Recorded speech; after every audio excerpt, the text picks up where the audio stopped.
নমস্কার, শুভ সন্ধ্যা। রাষ্ট্রবিজ্ঞান চর্চা কেন্দ্রের আজকের আলোচনায় সবাইকে স্বাগত। আজকের বিশেষ আলোচনা, এই বিশেষ আলোচনার বিষয় হচ্ছে বিশ্বায়নের যুগে জাতীয়তাবাদ। আজকের এই আলোচনার মুখ্য আলোচক professor Samir Kumar Das, department of political science, university of Kolkata. রাষ্ট্রবিজ্ঞান চর্চা কেন্দ্রের পক্ষ থেকে মহাশয়কে অসংখ্য ধন্যবাদ জানাই আমাদের এই প্ল্যাটফর্মে উপস্থিত হওয়ার জন্য। আমি স্যারকে অনুরোধ জানাবো আজকের এই বিষয় সম্পর্কে আলোকপাত করার জন্য। ধন্যবাদ। ধন্যবাদ সমীরণ। ধন্যবাদ রাষ্ট্রবিজ্ঞান চর্চা কেন্দ্রকে আমাকে এই মূল্যবান সুযোগ দেওয়ার জন্য। প্রথমেই একটু ক্ষমা প্রার্থী, কারণ প্রকাশ চক্রবর্তী ও আমাকে অনেকদিন ধরেই বিগত কয়েক মাস ধরেই বলছিল যে যদি কোনো একটা বিষয়ের ওপর বলা যায়, ওরা একটা বড় স্বাধীনতা দেয়, অর্থাৎ আমি আমার পছন্দসই বিষয় নিয়ে বলতে পারি।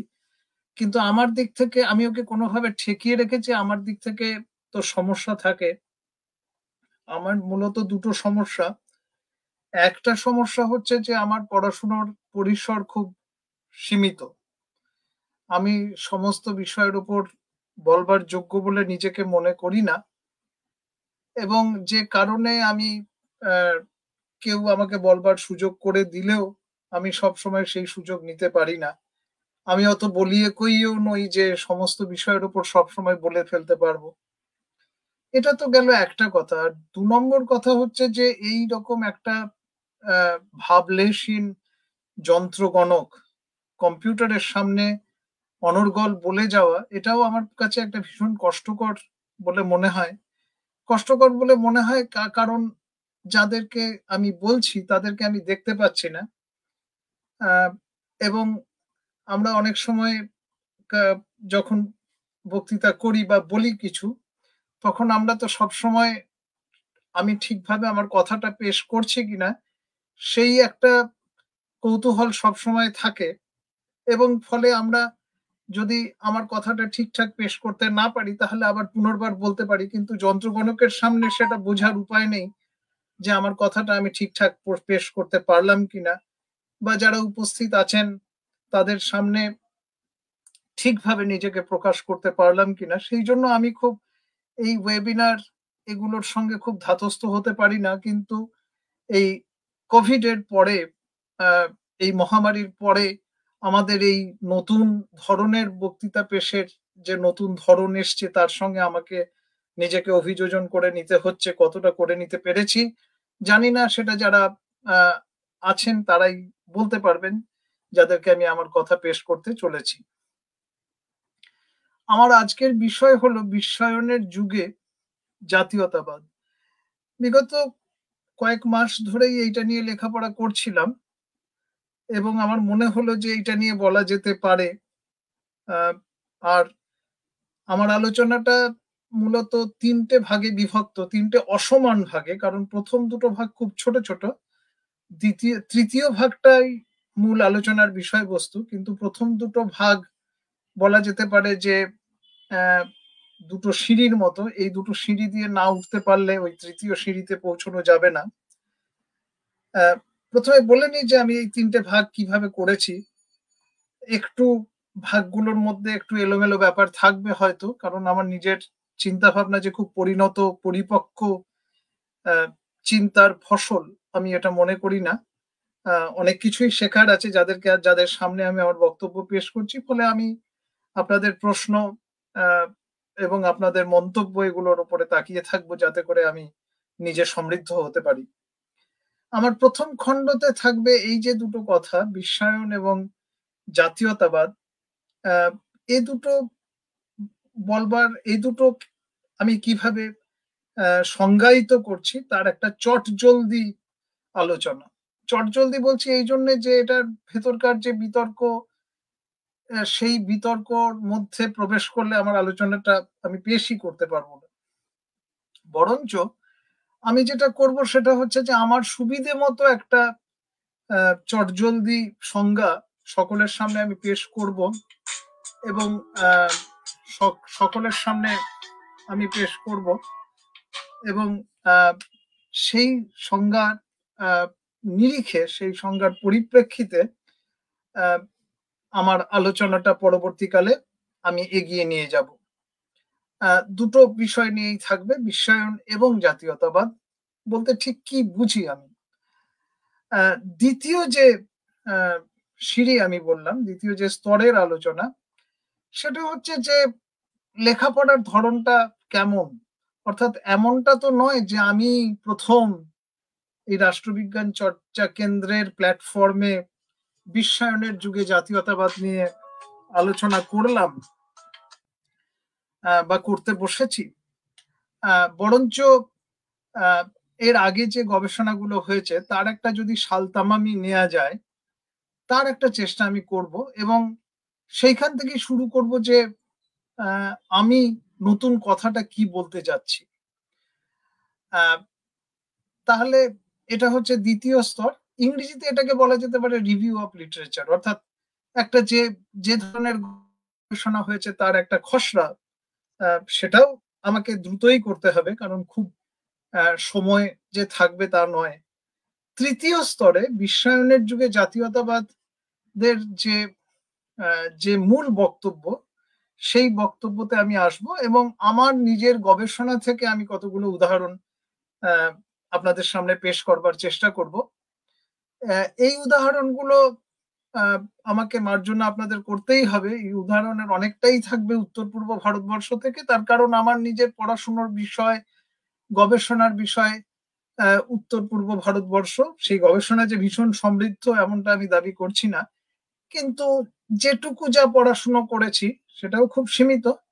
সেটা ওই বিশ্বায়নের যুগে সেটা ওই উত্তর পূর্ব ভারতবর্ষের বিভিন্ন রাজ্যগুলোর থেকেই আমি উদাহরণগুলো টানবার চেষ্টা করব।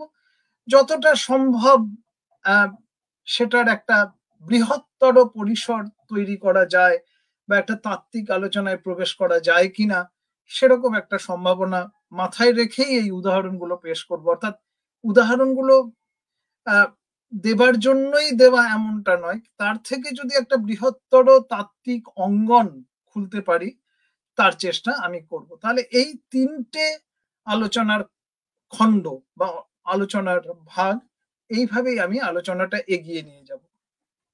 তাহলে প্রথম আমি বললাম যে বিশ্বায়ন এবং জাতীয়তাবাদের একটা চটজলদি সংজ্ঞা যদি আমরা চট করে দিয়ে ফেলতে পারি। বিশ্বায়ন শব্দটা নিয়ে এটা আমাদের কাছে নতুন কোনো শব্দ নয়। শব্দটার সঙ্গে আমরা রপ্ত হয়ে গিয়েছি, একটা অভ্যাসেও পরিণত হয়েছে। কিন্তু বিশ্বায়ন বলতে একটা প্রক্রিয়া। বিশ্বায়ন যে কারণে আমরা বিশ্বায়িত হলে পরে অন্য একটা শব্দ হয়তো ব্যবহার করতাম, অর্থাৎ আমরা এই প্রক্রিয়াটার মধ্যে দিয়ে চলেছি। যদি বাংলায় একটা শব্দ ব্যবহার করি সেটা হচ্ছে চলন, এক ধরনের চলন, যে চলনটা অতিক্রম করে জাতীয়তাবাদের যে সীমানা সেটাকে অতিক্রম করে, যে চলনটা পাড়া, তার থেকে একটু বেশি হচ্ছে জেলা, গ্রাম, আমার রাষ্ট্র, এই চৌহদ্দিগুলোকে অতিক্রম করে। এইরকম কতগুলো প্রক্রিয়া, এটা অনেক কিছুই হতে পারে, যেগুলো যে বিষয়গুলো এই চলনের অংশ, সেই বিষয়গুলো সম্বন্ধে একটা ধারণা যদি আমরা করে নিতে পারি গোড়াতেই, তাহলে ভালো হয়। যেমন ধরা যাক যে পুঁজি, ক্যাপিটাল, তার একটা চলন যেটা রাষ্ট্রের মধ্যে সীমাবদ্ধ নয়। আমরা দেখতে পাচ্ছি যে বিদেশের লগ্নি ভারতবর্ষে আসছে, ভারতবর্ষের লগ্নি বিদেশে যাচ্ছে। এগুলোর উদাহরণ দেওয়ার কোনো অর্থ হয় না। পুঁজির একটা অবাধ যাতায়াত, যেটা রাষ্ট্রের সীমানা মানে না। এটা কিন্তু একটু নতুন কথা, নতুন একটা প্রবণতা আমরা লক্ষ্য করতে পারছি। তার কারণ হচ্ছে যে আমরা একটা সময় মনে করতাম যে আমার দেশের অর্থনীতিকে যদি পোক্ত করতে হয় তাহলে আমাদের দরজা বন্ধ করে দিতে হবে বিদেশি পুঁজির, বিদেশি লগ্নির।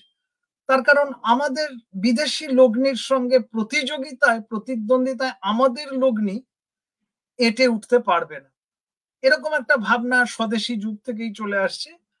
ইনফ্যাক্ট যদি আমি ভুল না করি তাহলে বিপিনচন্দ্র তার এই ইকোনমিক ন্যাশনালিজম বিখ্যাত বই, যেটা আমরা এমএ ক্লাসে পড়তাম, তাতেও উনি এই ধরনেরই একটা মন্তব্য করেছেন যে আসলে ঊনবিংশ শতাব্দীর শেষ থেকে একটা জাতীয় পুঁজির উত্থান হয়, যারা সবসময়ই চায় যে বিদেশি লগ্নি এবং বিদেশি পুঁজি কে সীমাবদ্ধ রাখা, কারণ তাদের সঙ্গে প্রতিযোগিতা বা প্রতিদ্বন্দ্বিতায় এঁটে ওঠা সম্ভবপর নয়। যেমন যেভাবে আমরা বলতে পারি যে একটা সময় মসলিন শাড়ি হারিয়ে গেল, যেটা আমাদের আমাদের একান্ত নিজস্ব বলেই আমরা মনে করতাম, কারণ এই ল্যাঙ্কাশায়ারের যে যে টেক্সটাইল বা যে যে যে পোশাক আশাক, সেগুলোর সঙ্গে প্রতিদ্বন্দ্বিতায় আমাদের দেশের শিল্প এগিয়ে চলতে পারলো না। এ নিয়ে আমরা জানি যে অধ্যাপক অমিয় বাগচি তার একটা ভীষণ ভালো বক্তব্য রয়েছে, যেটাকে উনি বলছেন ডি ইন্ডাস্ট্রিয়ালাইজেশন, অর্থাৎ এই শিল্পায়নের সাথে সাথে আমাদের শিল্পগুলো পিছু হটতে শুরু করবে। তাহলে এটা একটা গেল হচ্ছে যে লগ্নি পুঁজির বিশ্বায়ন হলো, সেটা কোনো নির্দিষ্ট রাষ্ট্র সীমার মধ্যে আবদ্ধ রইল না।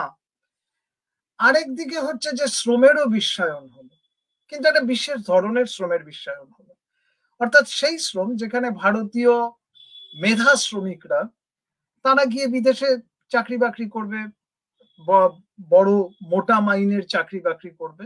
পশ্চিমবঙ্গের ছেলেরা ব্যাঙ্গালোরে যাবে, পুনেতে যাবে, বা পশ্চিমবঙ্গের ছেলেপেলেরা ক্যালিফোর্নিয়া যাবে, যেটাকে সিলিকন ভ্যালি বলা হচ্ছে। এই ধরনের শ্রমের কিন্তু একটা চাহিদা রয়েছে, যেটা মূলত বলা যেতে পারে বৈদ্যুতিন মাধ্যমের সঙ্গে জড়িত, বা বলা যেতে পারে যে একটা ডিজিটাল ওয়ার্ল্ড তৈরি হওয়া। আমি সব শব্দের বাংলা যে করতে পারবো তা নয়, এটা মানে আপনাদের ক্ষমা করে নিতেই হবে। জুৎসই উপযুক্ত শব্দ বাংলায় আমি হয়তো ব্যবহার করতে পারবো না, আমাকে আপনাদের কাছ থেকে হয়তো শিখে নিতে হবে। কিন্তু আরেক ধরনের শ্রমের ক্ষেত্রে কিন্তু ভীষণ বাধা বিপত্তি রয়েছে, তার চলনে অনেক ধরনের প্রতিবন্ধকতা রয়েছে। যেমন আমি একটা কথা বলি, সেটা হচ্ছে যে আমরা কি কেউ চাইবো যে প্রতিবেশী রাষ্ট্র থেকে রিক্সাওয়ালা আসুক আমাদের দেশে, বা সস্তার সবজি যারা ঘুরে ঘুরে বিক্রি করেন, বা যারা ছাতা সারাই করেন, আমরা মোটেই চাইবো না যে এই ধরনের, যেগুলোকে বলা হয় সস্তার শ্রমিক, আমি সস্তা কথাটা উদ্ধৃতি চিহ্নের মধ্যে রাখতে চাই, চিপ অ্যান্ড আনস্কিল্ড লেবার, অর্থাৎ অদক্ষ শ্রমিক, তারা আসুক না আসুক এটাই আমরা চাইবো। এবং তাদের জন্য কিন্তু দরজা বন্ধ। তাহলে শ্রমের, আমরা চাই পুঁজি আসুক, কিন্তু শ্রমের ক্ষেত্রে আমরা একটা জায়গায় দরজাটাকে বন্ধ করে দিলাম।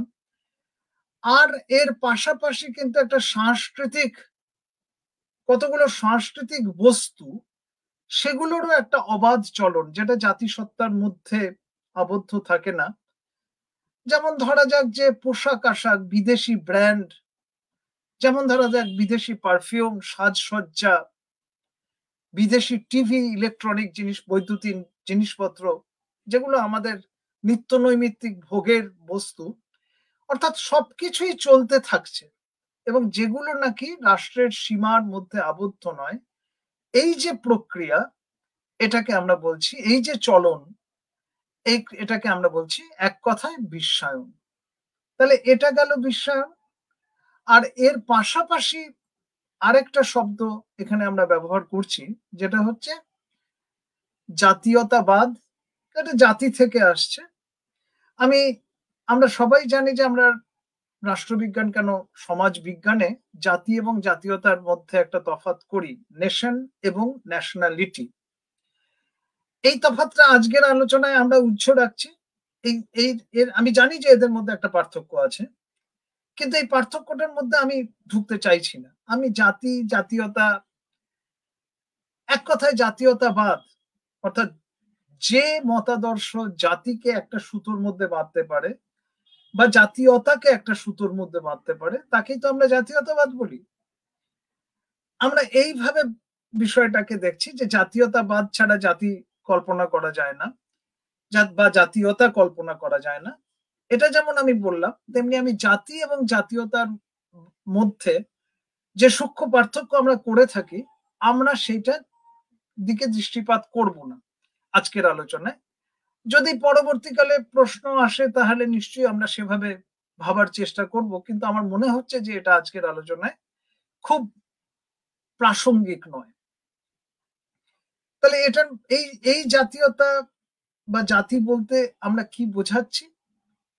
যে কোনো, যদি রাষ্ট্রবিজ্ঞানের আমরা টেক্সট বই যেগুলো আমরা সাধারণত ছাত্রদের পড়িয়ে থাকি, আমরা যদি সেগুলোর দিকে তাকাই তাহলে আমরা বলবো একটা একটা প্রথাগত, একটা পরম্পরাগত একটা সংজ্ঞা আমরা দিয়ে থাকি।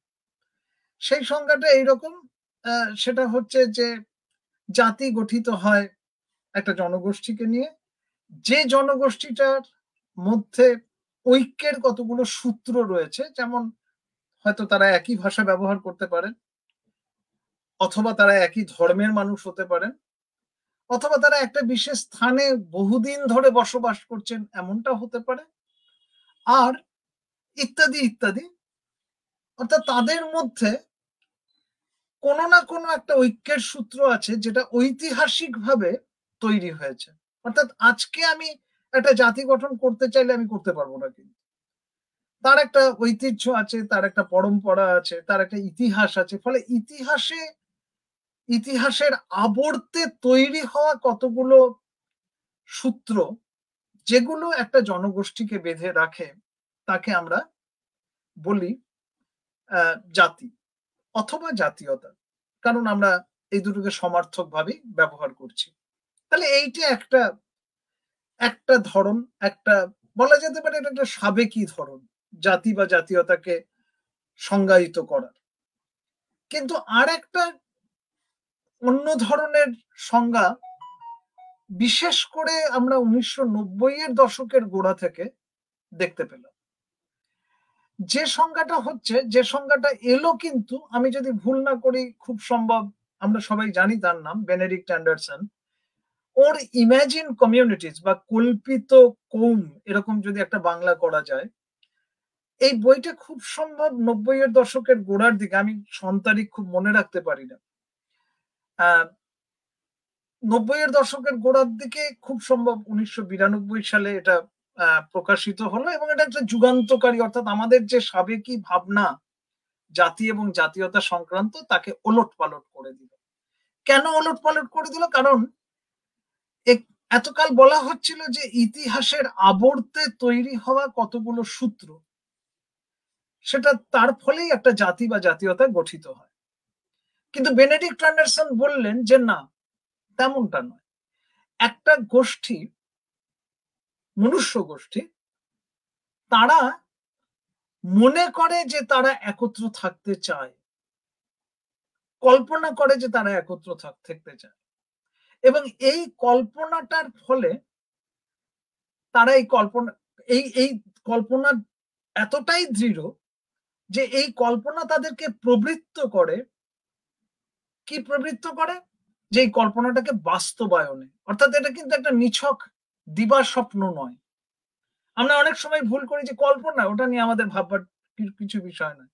প্রসঙ্গত বলি যে রাষ্ট্রবিজ্ঞানে এখন কিন্তু কল্পনা, স্বপ্ন ইত্যাদি নিয়ে প্রচুর গবেষণা হচ্ছে।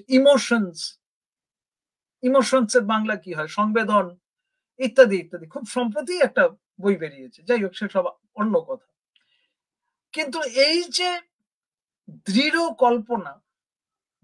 কল্পনা মানুষকে উদ্বুদ্ধ করে নতুন করে তার সূত্রগুলোকে খুঁজে পেতে, আর যদি সেই সূত্রগুলো ইতিহাসে আনঅ্যাভেইলেবল থাকে, অর্থাৎ আমার কাছে নেই এই সূত্রগুলো, তাহলে কি করতে হবে? সূত্রগুলোকে নির্মাণ করতে হবে। তাহলে হয় সূত্রগুলো ইতিহাসের আবর্তে কোনো একটা সময় আমাদেরকে এক সূত্রে আবদ্ধ করেছিল, কিন্তু আজকে আর সেইগুলো সেইভাবে উপস্থিত নয়। ফলে আমি আবার সেগুলোকে পুনর্সন্ধান করলাম, অনুসন্ধান করলাম, এবং অনুসন্ধান করে আমি তার ভিত্তিতে আমার জনগোষ্ঠীটাকে, আমার গোষ্ঠীটাকে আমি নির্মাণ করলাম। এই যে কল্পনার আমাকে প্রবৃত্ত করলো কিন্তু নির্মাণে, এইটার কথা বেনেডিক্ট অ্যান্ডারসন বললেন। এবং আজকের দিনে, এবং আমরা জানি এই যে নির্মাণ কথাটার কি একটা একটা ইংরেজি আমি একটু ব্যবহার করছি, কারণ এই বই অনেক বছর আগে লেখা, এবং এই বইয়ের যে দুজন এই বই সম্পাদনা করেছিলেন তারা তাদের মধ্যে একজন হচ্ছেন পৃথিবী জোড়া তার নাম ঐতিহাসিক, আমরা তার নাম শুনেছি এরিক হবসবম, এবং আরেকজন তিনি একজন বিখ্যাত নৃতাত্ত্বিক, তার নাম হচ্ছে টেরেন্স রেঞ্জার। এরা দুজন মিলে সম্পাদন করেছিলেন। বইটার নামই হচ্ছে ইনভেনশন অফ ট্র্যাডিশন। ইনভেনশন, আমরা ডিসকভারি আর ইনভেনশনের মধ্যে একটা তফাৎ করি তো। ডিসকভারি হচ্ছে যে যেটা ছিল সেটাকে পুনরাবিষ্কার করা, আর ইনভেনশন হচ্ছে যেটা ছিল না সেটাকে নির্মাণ করা। এরা বললেন, এদের বইয়ের এক কথা, এই বইয়ে অসংখ্য লেখার সংকলন রয়েছে। লেখাগুলো আফ্রিকার উপরে মূলত, কারণ টেরেন্স রেঞ্জার আফ্রিকার উপরেই লিখতেন, এবং অন্যান্য এশিয়ার কয়েকটি দেশ, ল্যাটিন আমেরিকার কয়েকটি দেশ, এইরকম বিভিন্ন দেশের উপরে বিভিন্ন লেখার একটা অনবদ্য সংকলন। প্রথম ওরা যে ভূমিকা লিখছেন সেই ভূমিকাতেই ওরা বললেন যে ট্র্যাডিশন বা পরম্পরা বলতে আমরা কোনো ইতিহাসগতভাবে চলতে থাকা কোনো পরম্পরার কথা আমি বলছি না। আমি ট্র্যাডিশন কথাটার বাংলা ঠিক পরম্পরা করছি, কিন্তু আমি জানি না এটা কতটা যুৎসই হয়। এইরকম ভাবে চলতে থাকা কতগুলো অর্থাৎ পরম্পরা বলতে তারা চলতে থাকা ইতিহাস থেকে পাওয়া কতগুলো গতিশীল সাংস্কৃতিক চিহ্ন। তারা বললেন যে না, এমনটা হয় না। আসলে একটা গোষ্ঠী, একটা মনুষ্য গোষ্ঠী, তারা কোনো একটা সময় হঠাৎ বুঝতে পারলো যে তাদের এইগুলো ইতিহাসের পাতার থেকে আস্তে আস্তে ক্ষয়ে গেছে, ক্ষয়প্রাপ্ত হয়েছে, এবং তারা নতুন করে কিন্তু ভাবার চেষ্টা করলো যে এগুলোকে যদি পুনর্নির্মাণ করা যায়, যার জন্য তারা শব্দটা ব্যবহার করলেন ইনভেনশন, অর্থাৎ যা আগে ছিল না তাকে আবার নতুন করে নির্মাণ করা, তাকেই বলা হয় ইনভেনশন। তাহলে আমরা কি বুঝলাম এতক্ষণ যা বললাম সেটাকে যদি এক কথায় বলা যায়, একদিকে বিশ্বায়ন এবং আরেকদিকে জাতি বা জাতীয়তা। আর জাতীয়তাবাদ হলো সেই মতাদর্শ যার ফলে একটা জাতি তৈরি হয় অথবা একটা জাতীয়তা তৈরি হয়। এইভাবে আমরা ব্যাপারটাকে বুঝলাম। তাহলে আমরা প্রথম সিঁড়িটা ভাঙলাম। দ্বিতীয় যে সিঁড়ি, সেটা হচ্ছে যে এই দুটোর মধ্যে আলাপ আলোচনাটা এতাবৎ কালে কিরকম হয়েছে। আমি খুব দ্রুত এই বিষয়টা নিয়ে আলোচনা করব, তার কারণ হচ্ছে যে এটাতে যদি আমি অনেকটা সময় দিই তাহলে আমার তৃতীয় পর্যায়ের আলোচনাটা আমি বিশদে করতে পারবো না, বা উদাহরণগুলো আমি দিতে পারবো না। সময় অভাবে আমাকে একটু দ্রুত আলোচনাটা করতেই হবে। আমি বলবো যে বিশ্বায়ন এবং জাতীয়তাবাদের আন্তঃসম্পর্কটা কেমন হবে তাই নিয়ে একটা বড় বিতর্ক রয়েছে। কিন্তু বিতর্কের মধ্যে তো দুটো পক্ষ থাকে। এই দুটো পক্ষকে আমি বলবো যে দুটো প্রান্ত বিন্দু, অর্থাৎ এদের মধ্যে কোথাও মেলানো যায় না। কিরকম? একদল বলছেন যারা গরিষ্ঠ সংখ্যক, এবং আমরাও হয়তো ক্লাসে গিয়ে অনেকেই এরকম ভাবেই পড়াই, সেটা হচ্ছে যে এই বিশ্বায়নের যে চলন, সেটা যেহেতু জাতি রাষ্ট্রকে অতিক্রম করে, জাতি এবং জাতীয়তাকে অতিক্রম করে, ফলে জাতি এবং জাতীয়তা ক্রমাগত অপ্রাসঙ্গিক হয়ে উঠছে, এটার আর কোনো মূল্য নেই, এমনটা একটা ধারণা করা হচ্ছে। অর্থাৎ আজ থেকে আমি যদি ধরা যাক, আমি বলছি যে আজ থেকে 25 বা 30 বছরও আগে কোনো একটা বিদেশি সেন্ট বা পারফিউম, সেটা ভারতবর্ষে কিনতে পাওয়া যেত না। বিদেশে কেউ গেলে পরে আমাদের অনুরোধ করতে হতো যে তুমি যদি বিদেশে যাও এইটা কিনো। এমনকি ওষুধ যেমন এটা এইগুলো আমি আমার ব্যক্তিগত অভিজ্ঞতা থেকেই প্রায় বলছি যে একজন যদি বিদেশে যান তাহলে তাকে একটা বিরাট লম্বা তালিকা বা ফর্দ নিয়ে যেতে হতো কার কোনটা দরকার তেমনটা কিনে আনার জন্য। কিন্তু আজকে আমার তো তার দরকার নেই। যে কোনো শপিং মল, এমনকি জেলা শহরের শপিং মল বা আরেকটু প্রান্তিক অঞ্চলেরও শপিং মলে এগুলো সবই কিনতে পাওয়া যায়। ঘড়ি, টিভি, বিদেশি সমস্ত কিছুই আমি কিনতে পারি। আমার যদি টাকা থাকে আমি দিব্যি বাজারে যেতে পারি। আমি পৃথিবীর যে সমস্ত বিখ্যাত জিনিস সেগুলো আমার পছন্দ মতো মর্জি মাফিক কিনে আনতে পারি। সেগুলো ভারতবর্ষেই প্রস্তুত হতে হবে, ব্যাপারটা এমন নয়। ফলে বলা যেতে পারে যে বিশ্বায়নের যুগে জাতি, জাতীয়তাবাদ ইত্যাদি, জাতীয় দম্ভ ইত্যাদি খড়কুটোর মতো উড়ে যাচ্ছে, এরকম একটা চূড়ান্ত প্রান্ত বিন্দুর কথা আমরা ভাবতে পারি। উল্টো দিকে আরেকটা প্রান্ত বিন্দু হচ্ছে যে যেখানে বলা হচ্ছে যে না না, ব্যাপারটা তা নয়। আসলে বিশ্বায়নের যুগে জাতি রাষ্ট্রের একটা সংখ্যা বৃদ্ধি হয়েছে। আসলে আমি এইটা বলতে আসার আগে, কদিন আগে আমি একটু হিসেব করার চেষ্টা করছিলাম। বর্তমানে সম্মিলিত জাতিপুঞ্জ ইউনাইটেড নেশনসে 195টা রাষ্ট্র রয়েছে, সদস্য রাষ্ট্র। এছাড়া অসদস্য রাষ্ট্র তাদের দু একটা সংখ্যা আছে, যেমন ধরা যাক প্যালেস্টাইন, তারা অসদস্য কিন্তু তারা সম্মিলিত জাতিপুঞ্জে আসন গ্রহণ করতে পারে। তারা কি বলে এটাকে, পর্যবেক্ষক হিসেবে তারা আসন গ্রহণ করতে পারে। ফলে এই আরেকটা এই যে 195টা জাতি রাষ্ট্র, আমি হিসেব করে দেখছিলাম যে বিশ্বায়নের যুগে এর মধ্যে কতগুলো রাষ্ট্রের উৎপত্তি হয়েছে। জাতি রাষ্ট্র কিন্তু এগুলো নেশন স্টেট। এবং বিশ্বায়নের আমি একটা হিসেব যদি ধরছি 1989 সাল, আমি একটা আন্দাজে একটা হিসেব করছি। এরকম ভাবে তো বলা যায় না যে 1989 এর 1 জানুয়ারি থেকেই বিশ্বায়নটা শুরু হলো, কিন্তু মোটামুটি ধরে নেওয়া হয় যে 80-র দশকের শেষ, 90-এর দশকের গোড়া, তখন থেকেই মোটামুটি একটা বিশ্বায়নের যে উথাল পাতাল অবস্থা সেটা আমরা লক্ষ্য করতে থাকছি। 1989 থেকে 2023 আজকের দিন পর্যন্ত কতগুলো জাতি রাষ্ট্রের উদ্ভব হয়েছে 195টার মধ্যে? আমি একটু অবাক হলাম। আমি এগুলো সব আমার হিসেব করা। এর মধ্যে 45টি জাতি রাষ্ট্রের উদ্ভব হয়েছে। মানে প্রায় বলা যেতে পারে 1/4 জাতি রাষ্ট্র কিন্তু উদ্ভূত হয়েছে বিশ্বায়নের যুগে। তাহলে এ কথাটা কি বলবার অবকাশ আছে যে বিশ্বায়নের যুগে জাতি জাতীয়তার কোনো স্থান নেই? আমি একটা হিসেব দিলাম। তাহলে এই দুটো প্রান্ত বিন্দুর মধ্যে যেন একবার এদিক একবার ওদিক, ইংরেজিতে যেটাকে বলে অসিলেশন, পেন্ডুলামটা একবার ওদিকে যায় একবার এদিকে যায়, এবং এদের মাঝখানে ওটা কখনো দাঁড়ায় না। ফলে এই এই এই ধরনের গবেষণার একটা ছক আদল তৈরি হয়ে রয়েছে। আমি যে কোনো বই পড়ি, বইটার প্রথম একটা প্যারাগ্রাফ পড়লেই আমি বলে দেবো যে এটা কোন প্রান্ত বিন্দুর অন্তর্গত হবে। ফলে হয়তো গোটা বইটা আমার পড়ার দরকারও নেই। এটা হচ্ছে আমার দ্বিতীয় সিঁড়ি, যে ধাপটা আমি অতিক্রম করলাম।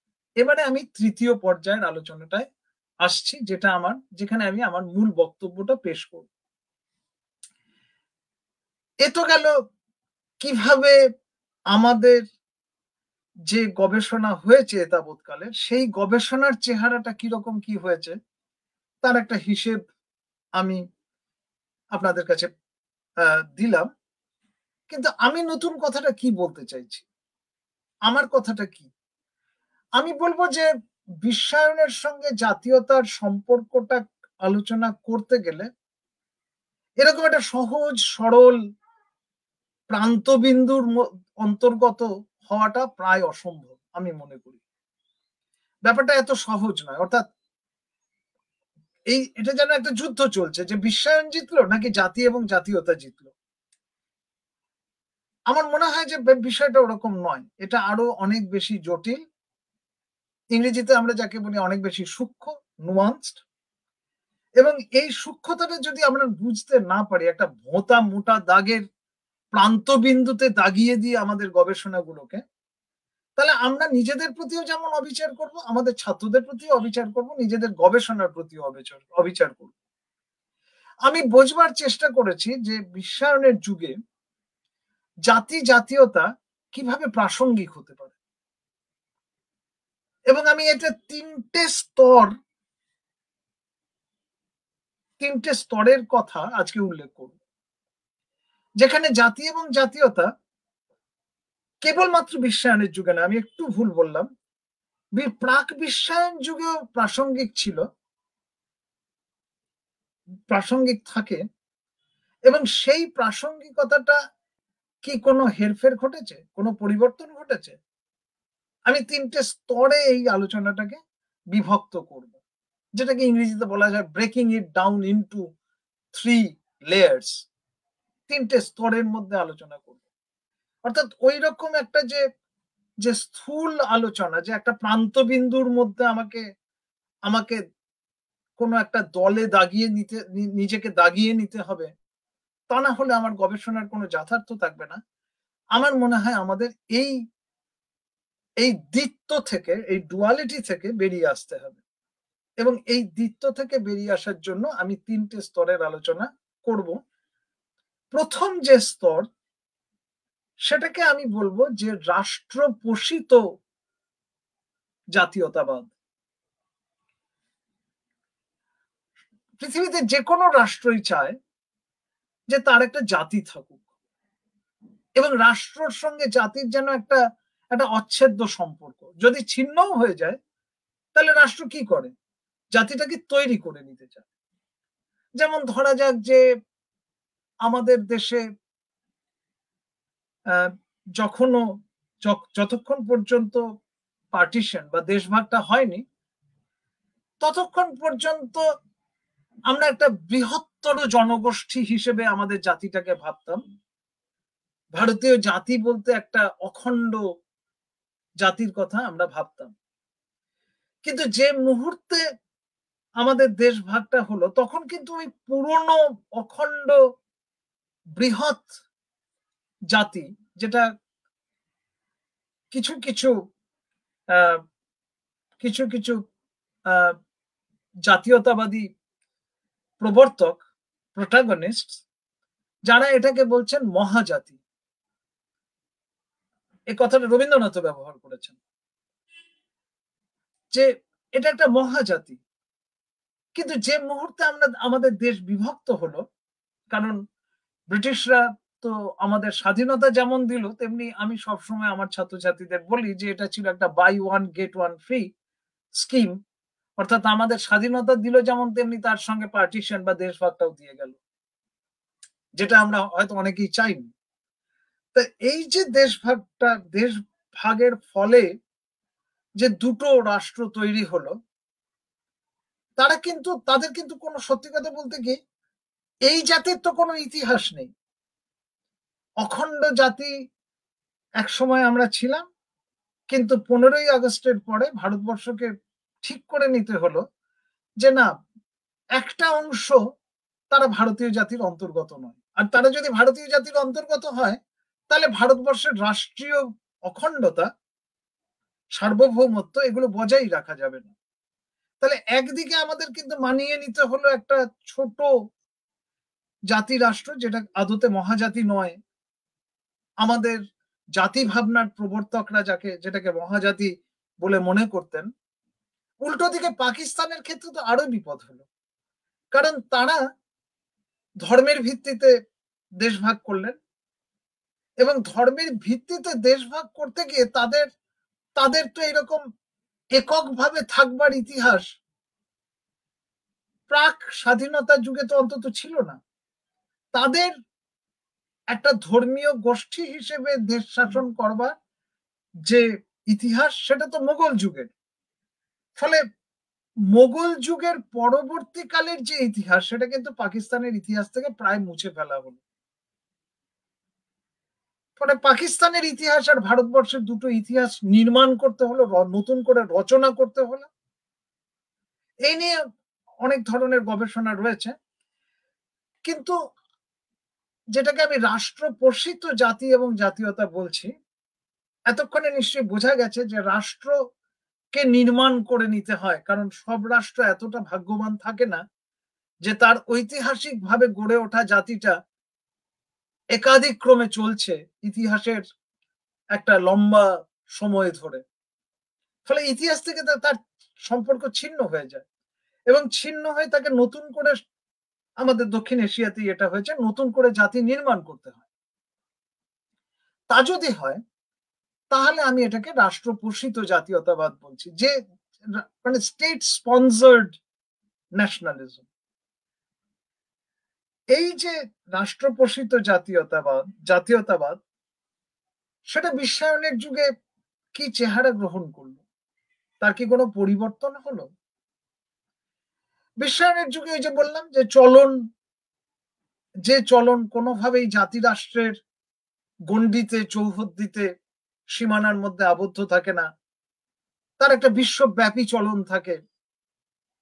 তাহলে এই চলনের ফলে জাতি এবং জাতীয়তার অবক্ষয় হলো কি? বেনেডিক্ট অ্যান্ডারসন, আমি ওর ইমাজিন কমিউনিটিজ এর কথা বলছি না, কিন্তু ওর একটু কম কম প্রচারিত বই, সেটা হচ্ছে স্পেক্টার্স অফ কম্প্যারিজন। অর্থাৎ যদি বাংলা করা যায় তাহলে হচ্ছে তুলনার ভূত। ভয়, ভূত দেখে তো আমরা ভয় পাই, তাহলে এই যে তুলনা করতে গিয়ে আমাদের একটা ভয়, ভীতি, সেইটা নিয়ে উনি একটা আলোচনা করছেন, এবং সেটা বিশ্বায়নের যুগে জাতীয়তাবাদের কনটেক্সটে, অর্থাৎ প্রসঙ্গেই উনি এই আলোচনাটা করছেন। আলোচনাটা কি? সেটা হচ্ছে যে বিশ্বায়নের ফলে এক জায়গার মানুষ আরেক জায়গায় যাচ্ছে, একটা একটা জনমন্থন চলছে, যেন একটা সাংস্কৃতিক মন্থন চলছে। অর্থাৎ আমার, এবং এর ফলে, এই ধরনের মন্থনের ফলে কিন্তু একটা ঘটনা ঘটছে, সেটা হচ্ছে যে মানুষের আতঙ্ক এবং ভয় বাড়ছে। কি ভয়? সে ভয়টা হচ্ছে যে আমি আমার নিজস্ব যে সত্তা, জাতিসত্তা, সেটাকে হারিয়ে ফেলবো এই মন্থনের ফলে। অর্থাৎ আমার অঞ্চলে, আমার দেশে যদি ধরা যাক বাইরের থেকে অভিবাসন এবং প্রব্রজনের ফলে একটা বিরাট সংখ্যক মানুষ চলে আসেন এবং বসবাস করতে শুরু করেন, তাহলে কতগুলো ঘটনা ঘটতে পারে। যেমন একটা ঘটনা ঘটবে যে আমার যে চাষযোগ্য জমি সেটা বাইরের মানুষদের হাতে যাবে। যেমন আরেকটা ঘটনা ঘটতে পারে যে চাকরির যে অর্থনৈতিক সুযোগ সুবিধাগুলো, চাকরি একটা অর্থনৈতিক সুযোগ সুবিধা, আমাদের ঘরের ছেলেদের হাতে থাকতে পারতো, সেগুলো বাইরের মানুষদের কাছে যাবে। এমনকি আরেকটা বড় বিপত্তি ঘটতে পারে, সেটা হচ্ছে যে তারা যদি সংখ্যায় এমন হয় যে স্থানীয় মানুষদের থেকে বেশি, এবং তাদের নাম যদি ভোটার লিস্টে ঢোকানো যায় এবং তারা যদি ভোট দেন, তাহলে যে সরকারটা তৈরি হবে সেটা বিদেশিদের সরকার তৈরি হবে। তাহলে গণতন্ত্র আসলে বিদেশি মানুষদের গণতন্ত্র। এই এই রকম ভাবনার থেকে, যেমন আমরা জানি যে অসম আন্দোলন হলো, অসম আন্দোলনের সময়সীমা হচ্ছে, সময়কাল হচ্ছে 1979 থেকে 1985। 6 বছরের একটা আন্দোলন, যেটা বিপুল ভাবে জনপ্রিয়। এবং অসমীয়া একটি কাগজ, সে সময় দৈনিক অসম, তারা সেই সময় বলেছিল যে গান্ধীর সিভিল ডিসোবিডিয়েন্স এর মুভমেন্টের পরে এই আন্দোলন হচ্ছে সর্বাপেক্ষা জনপ্রিয় স্বাধীন ভারতের আন্দোলন, এবং আজ অব্দি হয়তো এত লম্বা জনপ্রিয় আন্দোলন আর লক্ষ্য করা যায়নি। এবং তাদের একটাই দাবি ছিল, সেটা হচ্ছে যে বাইরের মানুষদেরকে প্রথম কথা হচ্ছে শনাক্ত করতে হবে, দ্বিতীয় কথা হচ্ছে তাদের দাবি, দ্বিতীয় কথা হচ্ছে তাদের নাম ভোটার লিস্ট থেকে কেটে দিতে হবে, তৃতীয় দাবি হচ্ছে তাদেরকে দেশ থেকে বের করে দিতে হবে, দেশ ছাড়া করতে হবে। এই যে আতঙ্ক যে আমি আসলে সংখ্যালঘু হয়ে পড়ব, নিজ দেশে পরবাসী হয়ে পড়ব, এইটার একটা চমৎকার বাক্য আমি একটু বেনেডিক্ট অ্যান্ডারসনের ওই বইটার থেকে পড়ছি, যেখানে বেনেডিক্ট অ্যান্ডারসন বলছেন ন্যাশনালিজমস পিওরিটিস and thus also cleansings are set to emerge from exactly this hybridity. অর্থাৎ হাইব্রিডিটি হচ্ছে কি, যে অনেক কিছু মিলেমিশে যাওয়া, হাইব্রিড। আমরা বলি হাইব্রিড আলু, হাইব্রিড পটল, অর্থাৎ যেটা দেশীয় নয়। এই হাইব্রিডিটির থেকে আমার যে আতঙ্ক তৈরি হয়, সেই আতঙ্ক আমাকে আরেকটা দিকে ঠেলে দেয়। সেই ঠেলাটা কি? সেটা হচ্ছে যে এইবারে আমার নিজস্ব জাতিসত্তাটাকে আমি আরো বেশি করে আঁকড়ে ধরতে চাই।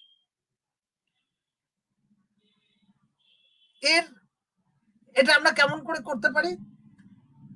রাষ্ট্রকে আমরা সবসময় বলতে পারি যে দেখো, আমরা, বা রাষ্ট্র ভাবতে পারে নিজের থেকে, সবসময় যে আমরাই বলি তা নয়। তাদের ভাবনাটা হচ্ছে যে বাইরের মানুষদের এই যে প্রব্রজন এবং অভিবাসন, সেটা কেমন করে ঠেকানো যায়। এবং আমি যেটা গোড়াতেই বলেছিলাম, যে সস্তার অদক্ষ শ্রমিক, কম মজুরির অদক্ষ শ্রমিক যাতে পিলপিল করে আমার দেশে না আসতে পারে, তার জন্য আমরা দু ধরনের ব্যবস্থা নিতে পারি।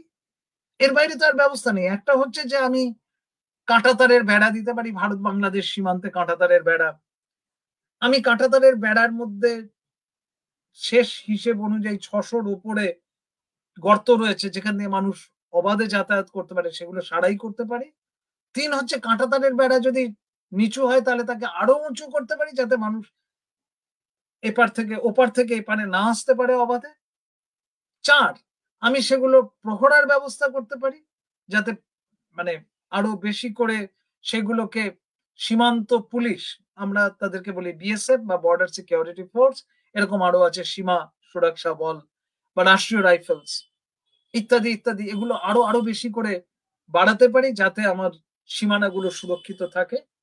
এ তো গেল একটা কথা, সীমানা সুরক্ষা। কিন্তু আরেকটা এর পাশাপাশি ঘটনা ঘটবে। সে ঘটনাটা হচ্ছে এই যে যারা এতৎ সত্ত্বেও সীমান্ত প্রহরীর চোখে ধুলো দিয়ে ভেতরে ঢুকে গেছে, অর্থাৎ জাতির শরীর থেকে এই আবর্জনাগুলোকে বের করে দিতে হবে, আবর্জনা মুক্ত করতে হবে। এই আবর্জনা মুক্তর দুটো নাম আমি এখানে বলছি। একটা নাম হচ্ছে ন্যাশনাল রেজিস্টার অফ সিটিজেন্স, যেটা আসামের ক্ষেত্রে হয়েছে, অর্থাৎ জাতীয় নাগরিক পঞ্জি। একটা তো এটা হলো 2018 সালে, এর একটা সুদীর্ঘ ইতিহাস আছে। আসাম আন্দোলন শেষ হয়েছিল, আমি আগেই বলেছি, 1985 সালে। এর আগে যে এই রকম বিদেশি বিরোধী আন্দোলন আসামে হয়নি এমনটা কিন্তু নয়। কিন্তু আমি এটাকে বলছি একটা ফ্ল্যাশ পয়েন্ট, অর্থাৎ এই আন্দোলনটা একটা এত জনপ্রিয়, বিপুল জনপ্রিয়তা অর্জন করেছিল, এবং এই জনপ্রিয়তার ফলে ভারত সরকার কিন্তু নড়ে চড়ে বসলেন। 1985 সালে যে অসম চুক্তি হয়, তখন রাজীব গান্ধী, আমাদের মাননীয় রাজীব গান্ধী আমাদের প্রধানমন্ত্রী ছিলেন। সেই চুক্তিতে একটা অঙ্গীকার করা হয়েছিল। সেই অঙ্গীকারটা হচ্ছে এই, যে যারা, যে 1951 সালে যে জাতীয় নাগরিক পঞ্জি অসমের ক্ষেত্রে তৈরি হয়েছিল, ওই একটাই বছরে একটাই নাগরিক পঞ্জি একটাই রাজ্যের জন্য তৈরি হয়, আর কোনো রাজ্যে কিন্তু জাতীয় নাগরিক পঞ্জি নেই। সেই নাগরিক পঞ্জিটা তো পুরনো হয়ে গেছে। এটাকে নবীকরণ করতে হবে, যেটাকে ইংরেজিতে বলা হচ্ছে আপডেটিং। সবকিছুই চলছিল চুপচাপ, কোনো কিছুই হয়নি, অর্থাৎ নবীকরণের কোনো কাজই হয়নি। কিন্তু সুপ্রিম কোর্ট নির্দেশ দিলেন, মহামান্য সুপ্রিম কোর্ট নির্দেশ দিলেন যে ওই যে অঙ্গীকার করা হয়েছে 1985 সালে, সেটাকে বাস্তবায়িত করতে হবে। এই বাস্তবায়নের একটা প্রক্রিয়া চালু হলো। সরকারি হিসেব মতোই 1600 কোটি টাকা খরচ হলো। অসমের পুরো প্রশাসন লেগে পড়লো এই কাজে, এবং তারপরে তো আপনারা জানেন যে ১৯ লক্ষ মানুষ, তার থেকে সামান্য সংখ্যাটা বেশি, তারা কিন্তু নাগরিক বলে গণ্য হতে পারলেন না। তাদের নাম জাতীয় নাগরিকপঞ্জি থেকে কাটা গেল। ফলে জাতির শরীরে একটা শরীর হিসেবে যদি জাতিটাকে কল্পনা করা যায়, তাহলে তার মধ্যে যে আবর্জনা আছে সেই আবর্জনা মুক্তি চাই। আমি জানি না যে এই যাদেরকে বিদেশি বলে চিহ্নিত করা হলো, ভারত সরকারের এটুকু এখতিয়ার আছে যে তাদেরকে বিদেশি বলে চিহ্নিত করা, কিন্তু তাদেরকে নির্দিষ্ট দেশে ফেরত পাঠানোর অধিকার ভারতবর্ষের নেই। এই কারণে ধরা যাক বাংলাদেশেরই কথা, বাংলাদেশ মনে করে যে একজন বাংলাদেশী নাগরিকও ভারতবর্ষে নেই। এটা হচ্ছে বাংলাদেশের অফিসিয়াল পজিশন। এর আরেকটা, এই আবর্জনা মুক্ত করা, অর্থাৎ যারা অলরেডি ঢুকে পড়েছে তাদের থেকে আমরা কেমন করে নিষ্কৃতি পেতে পারি, তার দ্বিতীয় উদাহরণ হচ্ছে সিটিজেনশিপ অ্যামেন্ডমেন্ট অ্যাক্ট ২০১৯ সাল, যেখানে বলা হলো যে কাদেরকে আবর্জনা বলে গণ্য করা হবে সেটা কিন্তু বলা হলো না, বরঞ্চ বলা হলো যে যারা ২০১৪ ৩১শে ডিসেম্বরের মধ্যে এসছেন, তারা যদি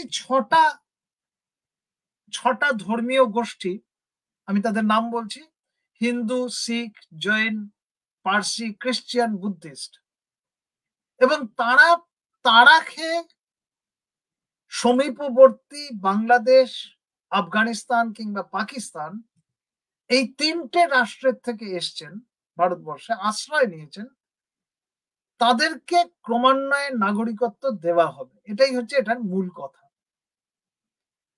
তাদেরকে প্রমাণ করতে হবে যে তারা খেয়ে এসছেন, তারা ৩১শে ডিসেম্বর ২০১৪ আগে এসছেন এবং তারা এই ধর্মীয় গোষ্ঠীগুলোর অন্তর্ভুক্ত। এতে কিন্তু সমস্ত ধর্মীয় গোষ্ঠীর নাম উল্লেখ নেই। আপনারা বুঝতেই পারছেন যে কিছু ধর্মীয় গোষ্ঠীর নাম বাদ গেছে। তাহলে এই যে একটা ক্রমাগত একটা জাতির, কি বলবো, বিশ্বায়নের যুগে ক্রমাগত একটা জাতির এই যে আতঙ্ক, এই যে ভয়, এই ভয়টা কিন্তু এক ক্রমাগত বৃদ্ধিপ্রাপ্ত হচ্ছে। আর যত বৃদ্ধিপ্রাপ্ত হচ্ছে তত একটা রাষ্ট্র মনোনিবেশ করছে এই আবর্জনা মুক্তির প্রক্রিয়ায় নানাভাবে, বিভিন্নভাবে। তাহলে এইটা হচ্ছে, তাহলে আমি যেটা বলবার চেষ্টা করছি সেটা হচ্ছে যে বিশ্বায়নের যুগে জাতীয়তা কর্পূরের মতো উবে যাবে, ব্যাপারটা এমন নয়, উল্টো ঘটনাও ঘটতে পারে। এবং উল্টো ঘটনার যে ছবিটা আমি দিলাম, সেই ছবিটা আমি মোটামুটি বেনেডিক্ট অ্যান্ডারসনের তত্ত্বায়নের রাস্তা ধরে আমি দিলাম। দ্বিতীয় যে আরেকটা বিশ্বায়ন, নাগরিকত্বের, ভুল বললাম, জাতীয়তা এবং জাতীয়তাবাদের প্রাসঙ্গিকতার স্তর, আমি দ্বিতীয় স্তর নিয়ে আলোচনা করছি। সেটা হচ্ছে প্রাত্যহিক জীবনে জাতি এবং জাতীয়তার প্রাসঙ্গিকতা। প্রাত্যহিক জীবন, আজকাল এই শব্দটা খুব বিভিন্ন মহলে আলোচিত হচ্ছে, চর্চিত হচ্ছে, রাষ্ট্রবিজ্ঞানের অঙ্গনেও চর্চিত হচ্ছে। সেটা হচ্ছে এভরিডে। এই এভরিডে নিয়ে অসংখ্য বই বেরিয়েছে।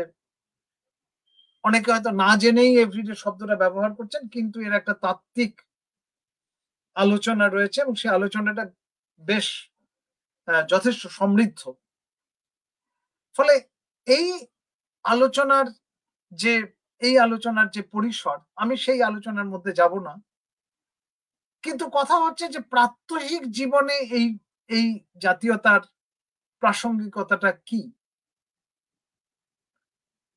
এখানে যে শব্দটা ব্যবহার করা হচ্ছে সেই শব্দটাতে একটু বাদে আসছি, কিন্তু এই যে সেই শব্দটাতে একটু বাদে আসছি, শব্দটা ব্যবহার করবার আগে আমি একটু নিজে বুঝতে চাই, কারণ শব্দটা বললে অর্থহীন হবে এই মুহূর্তে। সেটা হচ্ছে যে ক্রমাগত একটা চলন চলছে, যেটা রাষ্ট্রের সীমানা মানে না, যেটা অঞ্চলের সীমানা মানে না, জেলার সীমানা মানে না, কোনো কিছু সীমানা মানে না, যেটা ক্রমাগত বিশ্ব জুড়ে যার ব্যাপ্তি। তো এই যে চূড়ান্ত ব্যাপ্ত একটা প্রক্রিয়া, এই চূড়ান্ত ব্যাপ্ত প্রক্রিয়াটা কি আমি বুঝতে পারি একটা সাধারণ মানুষ হিসেবে? আমার প্রাত্যহিক জীবনের, আমার প্রাত্যহিক যাপিত জীবনে এই বিশ্বায়নের যে বৃহৎ প্রক্রিয়া আমি কেমন করে বুঝি? অর্থাৎ আমার বোঝাটাও তো দরকার এই বিশ্বায়নের প্রক্রিয়া। সেটা কি বিশ্বায়ন যেভাবে নিজেকে সাজিয়েছে সেভাবেই বুঝি, নাকি আমি আমার মতো করে বুঝি? এখানে এই শব্দটা ভীষণ গুরুত্বপূর্ণ, আমার মতো করে। অর্থাৎ আমি আমার জাতীয় ভাবনা দিয়ে কি এই বিশ্বায়নের চলনটাকে বুঝি, এবং কেমন করে বুঝি? আমি এখানে একটাই উদাহরণ দেব, কারণ সময়ের খুব অভাব, সেই কারণে। এবং একটা আমার নিজের ব্যক্তিগত অভিজ্ঞতা থেকে আমি উদাহরণটা দেব। আমি জানি না যে যার সঙ্গে এই ঘটনাটা ঘটেছে তিনি এই মুহূর্তে এই বক্তৃতা শুনছেন কিনা, কিন্তু আমি নাম না করেই এই বক্তব্যটা পেশ করব। কদিন আগেই ১লা জানুয়ারি গেল। আমরা জানি যে ১লা জানুয়ারি হচ্ছে গ্রেগরিয়ান ক্যালেন্ডার, এবং ১লা জানুয়ারি হচ্ছে যীশু খ্রিস্টের জন্মদিবসকে স্মরণ করে একটা নতুন বর্ষপঞ্জি, যেটা ২০০০ বছরেরও বেশি পুরনো। এসব গল্প আমরা জানি। কিন্তু নববর্ষ বলছি আমি ১লা জানুয়ারিকে, ইংরেজি নববর্ষ। এই ইংরেজি নববর্ষের দিনে আমি বিভিন্ন জায়গা থেকে শুভেচ্ছা পাচ্ছি, ইত্যাদি ইত্যাদি। কিন্তু একটা শুভেচ্ছা যার উল্লেখ আমি এখানে করতে চাই, যেখানে আমি বুঝবো যে আমি আমার নিজস্ব জাতীয়তা এবং জাতীয়তাবাদের চশমা দিয়ে আমি বিশ্বায়নকে বুঝছি। আমরা জানি যে এই গ্রেগরিয়ান ক্যালেন্ডার, সেটা মোটামুটি গোটা পৃথিবী জুড়েই প্রচলিত এবং দাপটের সঙ্গে প্রচলিত। আমি যদি আজকে শকাব্দর হিসেব, আমাদের মধ্যে অনেকেই হয়তো এখানে আছি যারা আমরা কোন বঙ্গাব্দ চলছে সেটা সঠিক বলতে পারবো। তো আমি যেটা বলবার চেষ্টা করছি সেটা হচ্ছে যে এইরকম একটি শুভেচ্ছা আমি পাই, যে শুভেচ্ছাটা খুব অভিনব। যিনি পাঠাচ্ছেন তিনি বাংলাভাষী নন, যাকে পাঠানো হচ্ছে তিনি বাংলাভাষী, অর্থাৎ আমি। আর যে ভাষায় পাঠানো হচ্ছে সেটা হচ্ছে ইংরেজি। আর ওপরে যে ছবিটি রয়েছে সেই ছবিটি হচ্ছে প্রভু জগন্নাথ, বলরাম এবং সুভদ্রার। তাহলে কি দাঁড়ালো? সেটা হচ্ছে যে উড়িষ্যার একটি মন্দিরের বিগ্রহ, খুব সম্ভব স্নান মণ্ডপের বিগ্রহ। যিনি পাঠাচ্ছেন তিনি বাংলাভাষী নন, তিনি ওড়িয়া ভাষী। যাকে পাঠানো হচ্ছে তিনি বাংলাভাষী। আর বিশ্বায়নের যে চিহ্ন এখানে সেটা হচ্ছে নিউ ইয়ার, অর্থাৎ খ্রিস্টাব্দ। এই যে আমার চোখ দিয়ে দেখা, এইটা একটা অভিনব বিষয় আমি লক্ষ্য করলাম, যে বিশ্বায়নটা জানতে গেলে পরে কিন্তু আমরা আমাদের মতো করে বিশ্বায়নকে বুঝি। সেখানে বলা হচ্ছে, সেই শুভেচ্ছা বার্তায় বলা হচ্ছে যে প্রভু জগন্নাথের কৃপায়, আমি ইংরেজিটা বাংলা করছি, আপনার এই নতুন ২০২৪ সাল খুব ভালো কাটুক। এই যে একটা বিভিন্ন বিচিত্র সমন্বয়, এটা কেবলমাত্র এই বিশ্বায়নের যুগেই সম্ভব। উল্টোটাও ঘটছে, সেটা হচ্ছে যে জাতীয়তাবাদের একটা নতুন বৈশ্বিক চেহারা, গ্লোবালাইজড ভার্সন আমরা লক্ষ্য করছি। আমি একটা উদাহরণ দিই, একটু উদাহরণগুলো না দিলে পরে হবে না, কিন্তু আমি মিনিট কত বলি, 10 মিনিটের মধ্যে আমি আমার আলোচনাটাকে সমাপ্ত করতে চাইছি। এই উদাহরণটা হচ্ছে যে আপনারা সবাই জানেন যে যে স্বাধীনতার আগে থেকেই, ইনফ্যাক্ট একদিন আগে 15ই আগস্ট আমরা স্বাধীনতা পাই। 14ই আগস্ট 1947 নাগা ন্যাশনাল কাউন্সিল, একটি ইনসার্জেন্ট অর্গানাইজেশন, তারা স্বাধীনতা ঘোষণা করে। কারণ তারা দেখতে পাচ্ছিল যে তাদেরকে জুড়ে দেয়া হবে ভারতবর্ষের সাথে, এবং তারা ভারতবর্ষের অঙ্গীভূত হতে চায়নি। তারা নিজেরা স্বাধীনতা ঘোষণা করে, সার্বভৌম নাগাল্যান্ড রাষ্ট্র। এখন অবশ্য তারা নাগালিম শব্দটা ব্যবহার করছে। এই বিতর্কের মধ্যে আমি যাচ্ছি না, কাকে নাগাল্যান্ড বলা হবে, কাকে নাগালিম বলা হবে, আমি এটা আমাদের আজকের আলোচনায় অপ্রাসঙ্গিক। কিন্তু বিশ্বায়নের যুগে এই নাগা জাতীয়তাবাদের চেহারাটা কি একটু অন্যরকম হলো? আমি এটা বোঝার চেষ্টা করছিলাম। একটাই উদাহরণ দিই, সেটা হচ্ছে যে 2003 সালে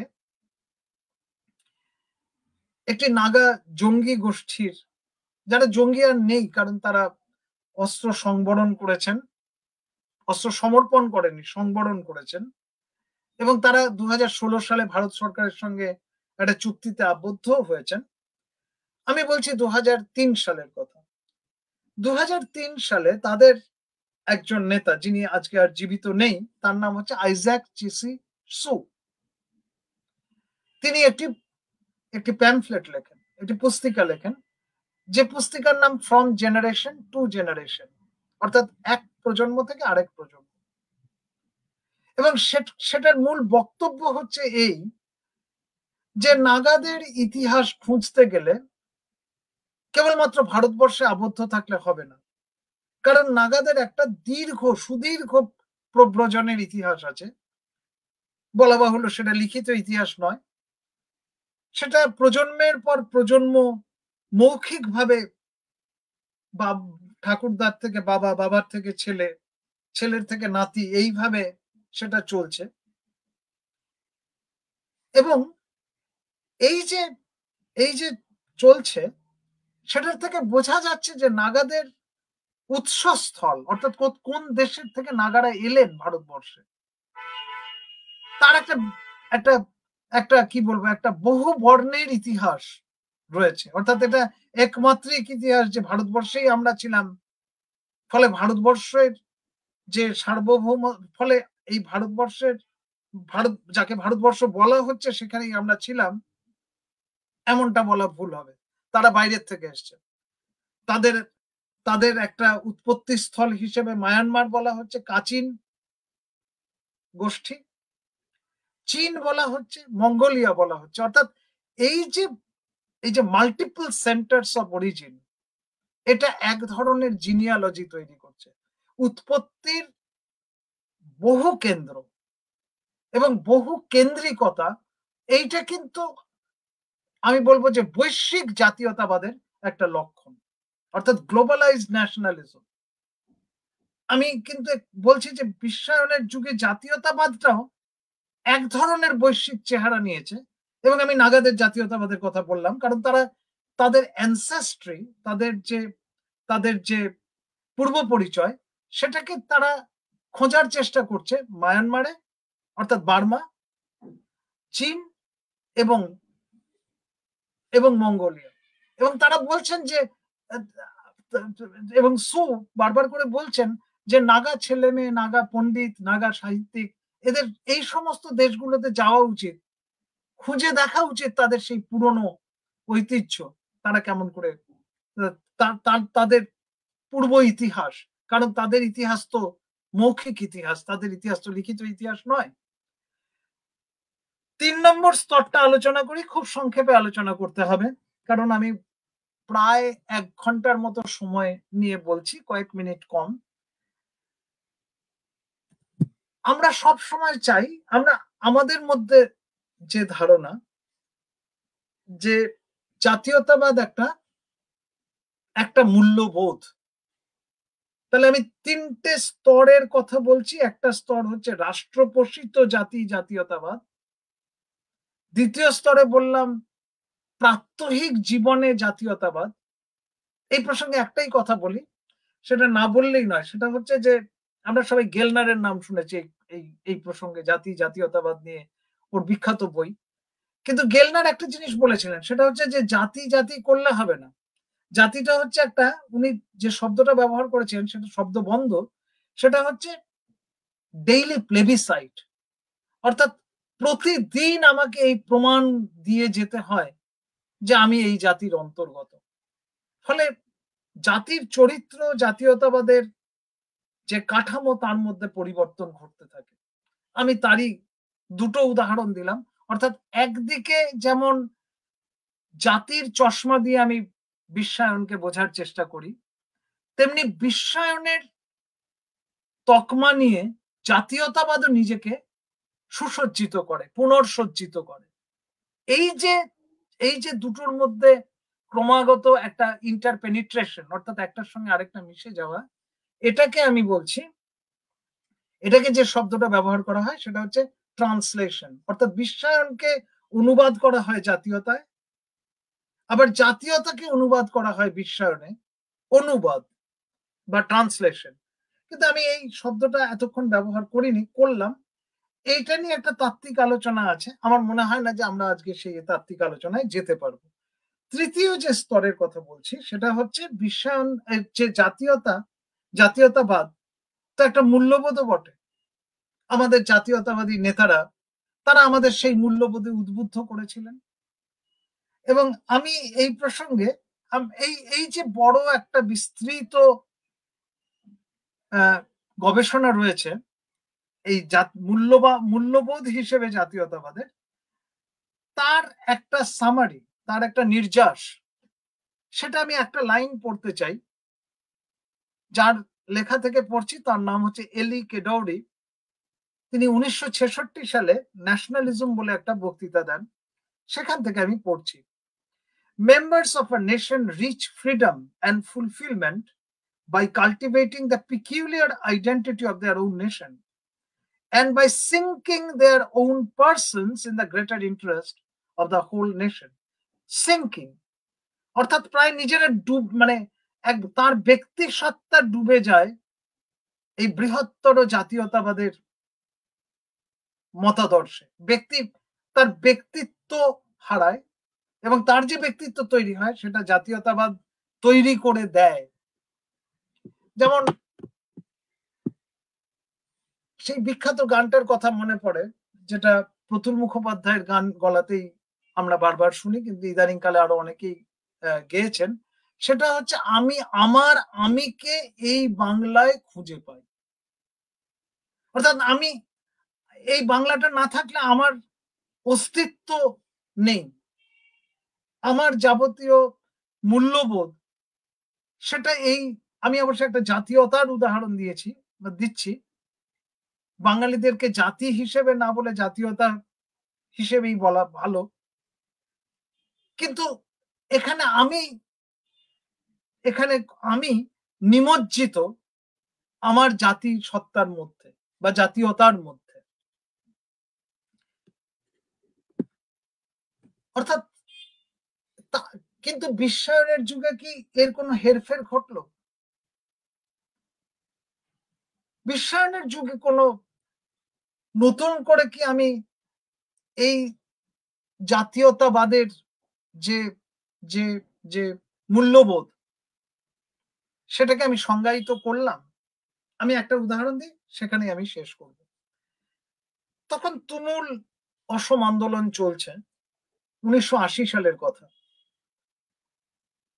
অসমের একজন প্রখ্যাত সাহিত্যিক, মহিলা সাহিত্যিক, যার সঙ্গে আমার ব্যক্তিগত পরিচয়ও আছে, তার নাম হচ্ছে নিরুপমা বরগোহাঁই। অত্যন্ত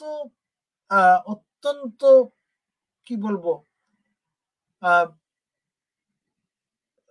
শ্রদ্ধেয় মহিলা সাহিত্যিক, এবং তার মধ্যে এক ধরনের নীরব প্রতিবাদী নারীবাদও রয়েছে তার বক্তব্যের মধ্যে। অসম আন্দোলনের ফলে তিনি অনেক লাঞ্ছিতা হয়েছেন, যদিও তিনি অসমিয়া। একটা লাঞ্ছনার গল্প তিনি নিজেই লিখেছেন তার তার তার আত্মজীবনীতে, যেটা পরবর্তীকালে একটা অংশ ইপিডব্লিউতে ইংরেজিতে বেরিয়েছে, কিন্তু বৃহত্তর অংশটা তার আত্মজীবনীতে রয়েছে। 1980 সাল, যখন চারিদিকে আগুন জ্বলছে, মানুষের প্রাণ যাচ্ছে, এরকম একটা ক্যাম্প যেখানে ঘর ছাড়া মানুষ এসে আশ্রয় নিয়েছেন, অসমের একটা জেলা নলবাড়ি, সেই জেলার একটা ক্যাম্পে উনি যাবেন মনস্থ করছেন এই ঘর ছাড়াদের সঙ্গে দেখা করতে, তাদের দুঃখ যন্ত্রণা সেই বিষয়ে জানতে। উনি যখন যাচ্ছেন তখন একটা তার পাশাপাশি একটা গাড়ি যাচ্ছে, যে গাড়িতে কিছু অল্প বয়স্ক ডাক্তার রয়েছে এবং যারা অসমিয়া ডাক্তার। তারা জিজ্ঞাসা করছেন সাহিত্যিককে, নিরুপমাদিকে, যে আপনি কোথায় যাচ্ছেন? তখন উনি বললেন যে আমি নলবাড়ির এই ক্যাম্পগুলো দেখতে যাচ্ছি, মানে মানুষ কিরকম দুঃখে আছে, যন্ত্রণায় আছে। তখন ওরা বললেন যে আপনি কেন বাংলাদেশি ক্যাম্পে যাচ্ছেন? এখানে তো বাংলাদেশিরা আছে। তখন উনি তাদের সঙ্গে তর্ক করলেন, বললেন যে তোমাদের তো দেখার কথা না যে কারা বাংলাদেশি, কারা অসমিয়া, কারা ভারতীয়। তোমরা হচ্ছে ডাক্তার, মানুষের সেবা করবে। এটাই আমি যে যে যে অসমিয়া শব্দটা উনি শব্দবন্ধ উনি ব্যবহার করছেন, সেটা আমরা বাংলাতেও বলি, কিন্তু একটু অন্যভাবে বলি, ডাক্তারর ধর্ম। অর্থাৎ ডাক্তারের ধর্মই হচ্ছে সবার সেবা করা। সেখানে কে বিদেশি, কে স্বদেশী, কে নাগরিক, কে অনাগরিক, এটা অপ্রাসঙ্গিক। এই কথা বলাতে প্রায় অগ্নিতে ঘৃতাহুতি হল। এবং উনি তখন বলছেন যে আমার ছেলের বয়সী একটি ছেলে, সে এমন ভাবে আমাকে নিন্দামন্দ করলো যে যে ইংরেজিটা ব্যবহার করছেন, এবারে আমি ইংরেজি থেকে শব্দটা বলছি, পিয়ার্সড মাই হার্ট, অর্থাৎ আমার হৃদয় কে যেন বিদ্ধ করলো। এবং তারপরে বলছেন যে আমি তো মনে করি না যে আমি ভারতীয় জাতির অন্তর্গত নই, কিন্তু আমার মনে হয় যে ভারতীয় হিসেবে আমার জাতির মাহাত্ম্য প্রতিষ্ঠিত হবে যদি আমি এই মানুষগুলোকে লাঞ্ছনা নিপীড়ন না করি। অর্থাৎ জাতির মাহাত্ম্যর দুটো যে অর্থ, একটা অর্থ হচ্ছে ডাক্তারদের অর্থ, যে আমার জাতি, ফলে আমি আমার জাতির লোকেদেরই দেখবো এরা বাইরের থেকে এসছে ইত্যাদি, যেটাকে আমি এক্সক্লুশনারি বলছি, যেটা সবসময় কেবলমাত্র বিভেদ তৈরি করে। আর আরেকটা জাতি মাহাত্ম্যের অর্থ, যে অর্থটা হচ্ছে যে জাতির মাহাত্ম্য হচ্ছে তার যে উদারতা, তার যে বিস্তৃতি, তার যে ব্যাপ্তি, ইনক্লুসিভিটি। তাহলে এখানে দুটো জাতির কথা পাচ্ছি। কেন বললাম এই কথা? সেটা হচ্ছে যে এই বিতর্কটার থেকে আমি বোঝাতে চাইছি যে বিশ্বায়নের যুগে মূল্যবোধ হিসেবে জাতীয়তাবাদ কিন্তু অনেক অনেক বেশি বিতর্কমূলক। অর্থাৎ একটাই, যেরকম এলি কেডৌরি বলছেন, ওই জাতীয়তাবাদটা আদল কিন্তু বদলেছে। জাতি মাহাত্ম্য কেমন করে প্রতিষ্ঠিত হয় তা নিয়ে কিন্তু একটা বিতর্কের সূচনা হয়েছে। মূল্যবোধ হিসেবে জাতীয়তাবাদকে নতুন আলোকে সংজ্ঞায়িত করা হচ্ছে।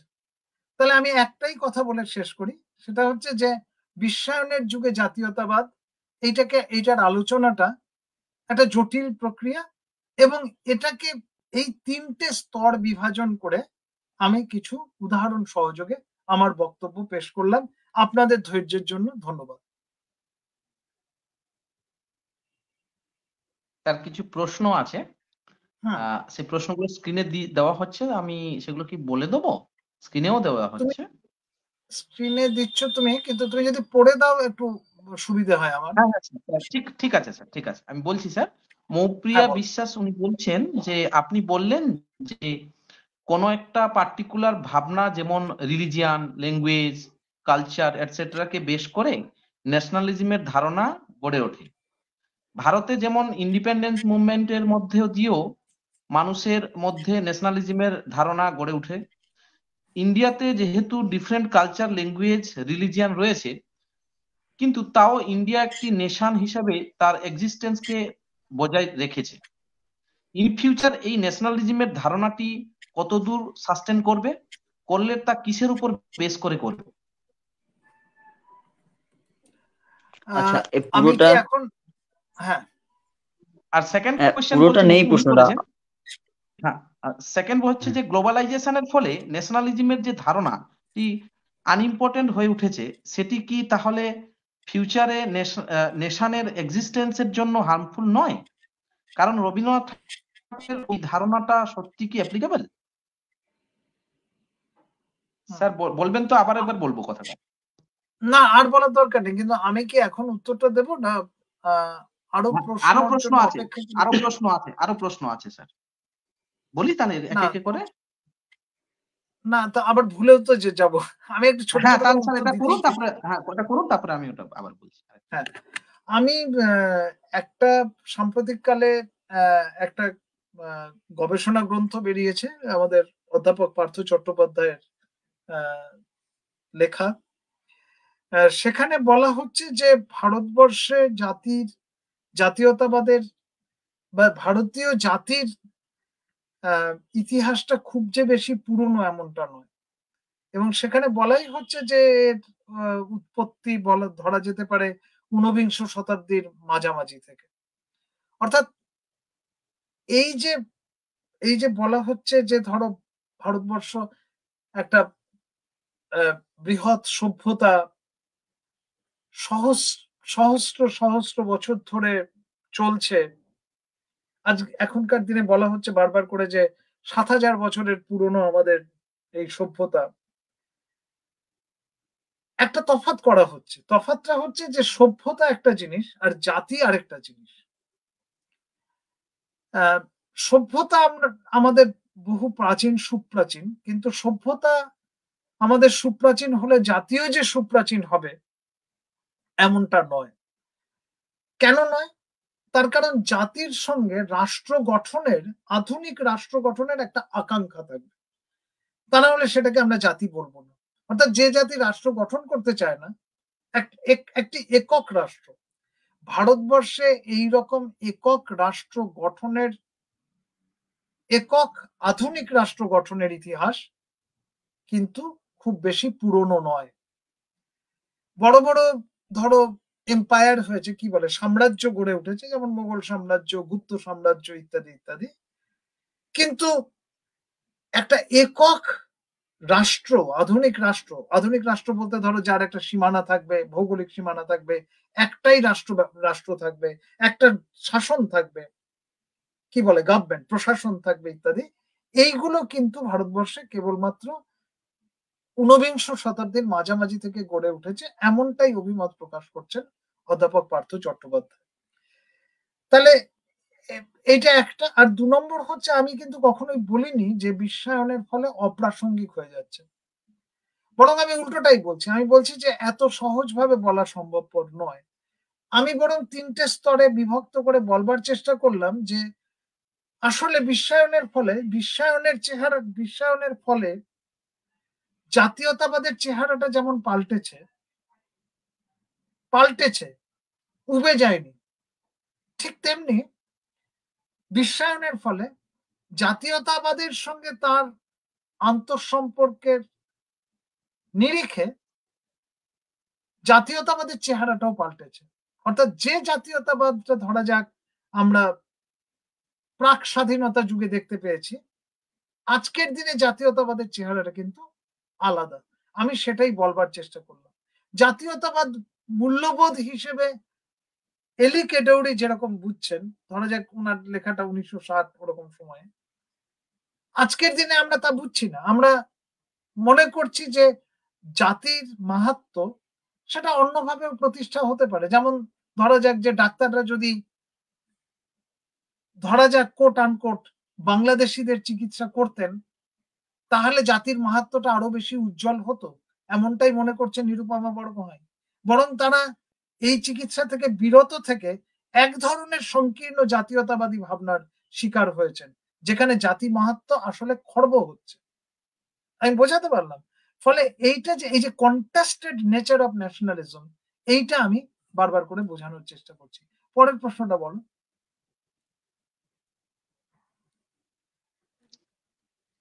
পরের প্রশ্ন স্যার, জগন্নাথ পাত্র উনি করেছেন। উনি বলছেন যে জাতীয়তাবাদ মধ্যে ধর্মনিরপেক্ষতার ধারণা দিনকে দিনকে হ্রাস পেয়েছে। এই বিষয়ে স্যার যদি একটু বলেন, বিশ্বায়ন যুগে ধর্মনিরপেক্ষতার কি কি চ্যালেঞ্জের সম্মুখীন হচ্ছে, এটা নিয়ে যদি একটু আলোকপাত করেন। না, প্রশ্নটা খুব অত্যন্ত প্রাসঙ্গিক। জগন্নাথকে ধন্যবাদ। আমি একটা কথা যেটা বলেছি সেটা হচ্ছে যে সিএএ এর উদাহরণ দিয়েছি। আমি সময়াভাবে এটাকে খুব বেশি এক্সপ্লেইন করতে পারিনি। আমি বলেছি যে ১৯ লক্ষ বেশি মানুষ তারা বেনাগরিক হয়ে গেলেন। কারণ তারা জাতীয় যে নাগরিক পঞ্জি তাতে তাদের নাম ওঠাতে পারলেন না। এই যে বেনাগরিক হলেন, এই মানুষগুলোর থেকে কি কিছু মানুষ আবার পুনরায় নাগরিক হতে পারেন? আর যদি হতে পারেন তারা কারা? সিএএ বা সিটিজেনশিপ অ্যামেন্ডমেন্ট অ্যাক্ট ২০১৯ তারা কিন্তু একটা নতুন কথা বলল। তারা বলল যে যারা বেনাগরিক হয়েছেন ঘাবড়াবার কিছু নেই, কারণ ৩১শে ডিসেম্বর ২০১৪ মধ্যে যদি তারা ভারতবর্ষে এসে থাকেন, ১, ২ তারা যদি তাড়া খেয়ে আসেন, অর্থাৎ আমি এখানে ভালো চাকরি পাওয়ার লোভে এসছি এমনটা হলে হবে না। আমাকে গোষ্ঠীগতভাবে টার্গেট করা হয়েছে। আমার নিজের ধর্মের কারণে আমি ওই দেশে নিপীড়িত হয়েছি। ২, এবং নিপীড়নটা আমাকে প্রমাণ করতে হবে। ৩, আমি ওই সময়ের মধ্যে এসেছি এখানে, অর্থাৎ ৩১শে ডিসেম্বর ২০১৪। আর ৪, আমি ওই ধর্মীয় গোষ্ঠীগুলোর অন্তর্গত। তাহলে ওই ধর্মীয় গোষ্ঠীর অন্তর্গত হলে, আর ৫, যে আমি ৩টে দেশ থেকে আসতে হবে আমাকে, হয় বাংলাদেশ, নয় পাকিস্তান, নয় আফগানিস্তান। তাহলে বোঝা গেল যে ওখানে কাদের নাম নেই? ভারতবর্ষের সবথেকে বৃহত্তম সংখ্যালঘু সম্প্রদায়ের নাম নেই ওখানে। তাহলে তারা কিন্তু নাগরিকত্ব পাবেন না। তার একটা যুক্তি আছে। তার একটা যুক্তি হচ্ছে যে তাদের জন্য অন্য দেশ রয়েছে যেগুলো তাদেরই জন্য তৈরি করা হয়েছে, ধর্মের ভিত্তিতে তৈরি করা হয়েছে, যেমন পাকিস্তান। তাহলে ফলে বলা হচ্ছে যে তারা যদি এসে থাকেন তাহলে তাদেরকে আমরা শরণার্থী বলবো না, রেফিউজি বলবো না, তাদেরকে আমরা বলবো অনুপ্রবেশকারী। একটা শব্দ দুটোর মধ্যে তফাৎ করা হচ্ছে, শরণার্থী এবং অনুপ্রবেশকারী। অনুপ্রবেশকারীদের আমরা কোনোভাবেই নাগরিকত্ব দেব না, আমরা দেব কেবলমাত্র শরণার্থীদের। এবারে আমি প্রশ্নের উত্তর দিচ্ছি। এর ফলে দেখা যাচ্ছে যে নাগরিকত্বর মধ্যে এক ধরনের ধর্মীয়করণ চলছে। এর ফলে এক ধরনের জাতীয়তাবাদ তৈরি হচ্ছে বই কি, কিন্তু সেই জাতীয়তাবাদটার মধ্যে ধর্ম এসে ধর্মের দ্বারা সেটা রঞ্জিত হচ্ছে। আমি একটা বিখ্যাত বই, আমরা সবাই এই অ্যানথ্রোপোলজিস্ট, এই নৃতাত্ত্বিকের নাম শুনেছি। এই এই এই নৃতাত্ত্বিকের আমরা নাম শুনেছি। এর নাম হচ্ছে অর্জুন আপ্পাদুরাই। বইয়ের নাম হচ্ছে fear of small numbers. Fear of small numbers অর্থাৎ আমি সংখ্যালঘু হয়ে যাচ্ছি। এই যে আতঙ্ক, আমি আতঙ্কর কথা বলেছি, এবং সেখানে উনি বলছেন একটা কথা, এই কমেন্টটা আমি আমার বক্তব্য পেশ করার সময় বলিনি সময়ের অভাবে। সেটা হচ্ছে যে রক্ত এবং জাতীয়তা কোথায় যেন একটা বিন্দুতে এসে মিশছে। রক্ত এবং জাতীয়তা, অর্থাৎ আমি কোন সম্প্রদায়ের রক্ত আমার শিরা ধমনীতে বইছে সেটা নির্ধারণ করে দিচ্ছে আমি নাগরিক হব কি হব না। সিএএটাকে উনি এইভাবেই দেখছেন। ফলে এই অর্থে বলা যেতে পারে যে নাগরিকত্বের এক ধরনের ধর্মীয়করণ হচ্ছে। পরের প্রশ্ন বলো। পরের প্রশ্ন সুশান ঘোষ করেছেন। উনি বলছেন যে স্যার, ভারতবর্ষের জাতীয়তাবাদ কি এখনো নির্মীয়মান, না তা কি একসময় ছিল কিন্তু ক্ষয়প্রাপ্ত হচ্ছে বর্তমানে?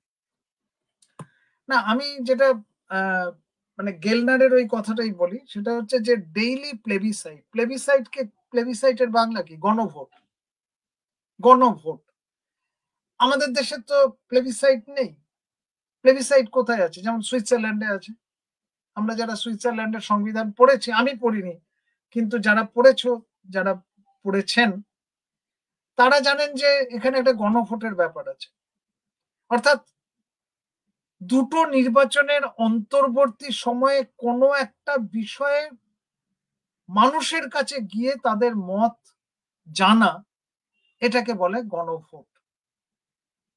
যেমন ধরা যাক, আমি বলছি যে কি কি নিয়ে বলি, সেটা হচ্ছে যে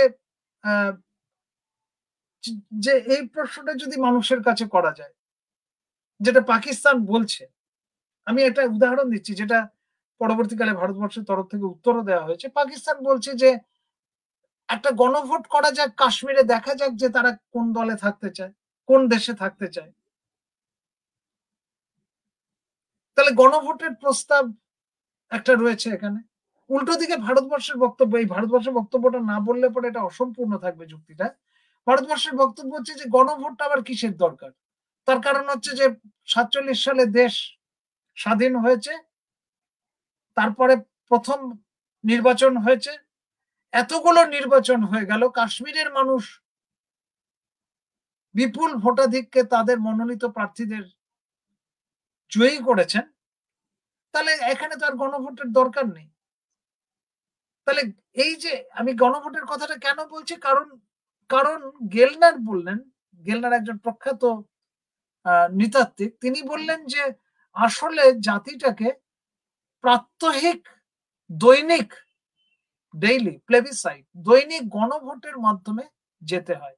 অর্থাৎ আমি একটা জাতি একটা ব্যাংকের ফিক্সড ডিপোজিটের মতো না যে সেটা থেকে যাবে, রয়ে গেল। তাকে কিন্তু প্রত্যহ, নিয়ত, প্রতি মুহূর্তে তাকে প্রমাণ দিতে হয় যে সে একটা জাতি হিসেবে নিজেকে পরিগণিত করতে চায় বিশ্বের দরবারে, তাদের নিজেদের কাছেও। যার জন্য এটাকে উনি গণভোটের সঙ্গে তুলনা করছেন প্রত্যেকটা ক্ষেত্রে। ধরো যদি এরকম একটা হয়, একটা অঘটন হলো, সেটা হচ্ছে যে ধরা যাক একটা সাধারণ নির্বাচন হলো, গোটা ভারতবর্ষ জুড়ে একটা মানুষও ভোট দিলেন না। তাহলে এই যে ধরো যে প্রাত্যহিক প্রমাণ, সব প্রমাণ একটা জাতিকে সচল রাখা, এইটার কথা গেলনার বললেন। যে কারণে আমি বলছি যে জাতি কখনো ক্ষয়প্রাপ্ত হয় না। ক্ষয়প্রাপ্ত কি করে হবে? ক্ষয়প্রাপ্ত হলে পরে সেই মুহূর্তে সে ভাববে যে না, আমার তো আবার নিজেকে নির্মাণ করা দরকার।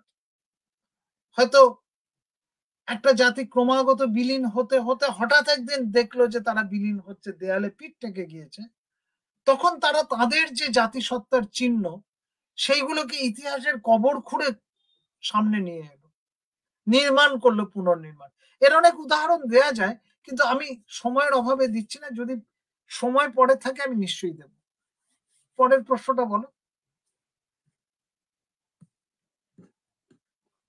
পরে শ্রীকুমার মন্ডল উনি বলছেন যে বিদেশি পুঁজির দখলদারি অবশ্যই বন্ধ করা উচিত, তবে আমার মনে হয় বিদেশি লগ্নির দরজা বন্ধ করলেও রক্ষে নেই।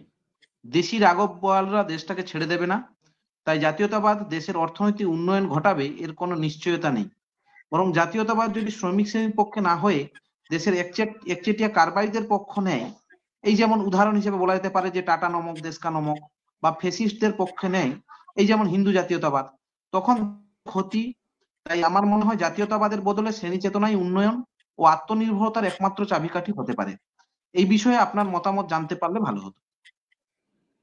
এক অর্থে একমত যে পুঁজির চেহারাটা বিদেশি হোক স্বদেশি হোক বদলায় না। পুঁজি পুঁজি। ফলে আমি বিদেশির হাতে মরবো না স্বদেশিদের হাতে মরবো, এই ব্যাপারে আমার কি বক্তব্য থাকতে পারে? মরতে আমাকে হবেই, ফলে যে আমাকে কম আঘাত করে মরবে আমি তার হাতেই মারবে আমি তার হাতেই মরতে চাইব। এবার একটু অন্য কথা বলি, সেটা হচ্ছে যে পুঁজির তো চলন চলল। কিন্তু শ্রমের চলন কি চলল? হ্যাঁ, চলল। যেমন যারা মেধাশ্রম করবে তাদের জন্য দরজা খোলা। এখন অবশ্য দরজাটা সেটাও খুব টাইট। আস্তে, আস্তে বন্ধ হয়ে যাচ্ছে। কিন্তু ওই যে বললাম যে বাংলাদেশ থেকে সবজিওয়ালা আসুক, বাংলাদেশ থেকে ছাতা সারাইওয়ালা আসুক, আমরা এটা কেউ চাইব না। তাহলে শ্রমের মধ্যেও একটা জাতিভেদ প্রথা আছে। মেধাশ্রম হচ্ছে ধরা যাক ব্রাহ্মণ, আর একেবারে প্রান্তে রয়েছে। আমি তোমাদের একটা উদাহরণ দিই। আমারই এক ছাত্র আমার কাছে কাজ করেছে। সেটা হচ্ছে যে হাওড়া জেলায় এমন অনেক, এর বাংলা কি করবো আমি জানি না, স্ক্যাভেঞ্জার, অর্থাৎ ধরো যারা ময়লা পরিষ্কার করেন, বিশেষ করে ধরে নাও ল্যাট্রিন পরিষ্কার করেন। ময়লা পরিষ্কার মানে রাস্তার ময়লা ঝাড় দিচ্ছে তা নয়, একেবারে নোংরা ঘাটেন যারা। এরকম অনেকেই আছেন যারা বাইরের থেকে এসছেন। এই এই মানুষগুলো, এদেরকে মানে লকডাউনের সময় এদেরকে পিটিয়ে ধরো হাত ভেঙে ফেলা হলো, অথচ এদেরকে ছাড়া চলবে না। কারণ পুরনো হাওড়ার যে যে যে যে শহর, হাওড়া শহরের কথা বলছি, সেখানে এত ঘিঞ্জি বসতি এবং এত পুরনো সেই বসতি যে সেখানে বাথরুমগুলো সব পুরনো আমলের। যেখানে এই ধরো এই যে স্যানিটারি যে নতুন ব্যবস্থা বা ব্যবস্থাপনা টেকনোলজি, সেটা নেই। তো তাহলে আমরা কি আমাদের এমনিতে আমরা এদেরকে চাইবো না? কিন্তু এরা তো অনেক একটা কাজ, এরা তো কতগুলো কাজ করছেন যে যে যে শ্রমটা তারা দিচ্ছেন এবং যে শ্রমের ফলে যে পণ্য তারা তৈরি করছেন, ধরা যাক সার্ভিসটা তো একটা পণ্য। আমরা কিনছি বলেই না তারা আসছেন। আমি যদি বলি যে না বাবা ছাতা সারাবো না আমি, তাহলে তারা আসেন না। তারা তো না খেতে পেয়ে মরবেন। না বাবা আমার বাথরুম পরিষ্কার করার দরকার নেই, নিজের বাথরুম নিজে পরিষ্কার করে নেবো, তাহলে আমার তাদেরকে দরকার নেই। আমি তো তা বলছি না। অর্থাৎ আমি দুটো জিনিস বলছি। একটা হচ্ছে যে একদিকে শ্রমের চাহিদা আছে, এই সস্তা অদক্ষ শ্রমের। আর উল্টো দিকে এটা বলতে পারো অর্থনীতির যে লজিক, যে যুক্তি। আর উল্টো দিকে পলিটিক্যাল লজিক হচ্ছে যে এই মানুষগুলোকে আমরা চাই না, মুখদর্শন করতে চাই না। এরা এসে আমাদের দেশে আমাদের মুখের অন্ন আমাদের থেকে কেড়ে নিচ্ছে, তাই তো? তাহলে ইকোনমিক লজিক আর পলিটিক্যাল লজিক এই দুটো আলাদা হয়ে গেল। কিন্তু প্রশ্নটা খুব ভালো, এবং আমার উত্তর হচ্ছে এটাই যে পুঁজির কোনো স্বদেশী বিদেশি হয় না, পুঁজিটা পুঁজি। পরের প্রশ্ন থাকলে বলো।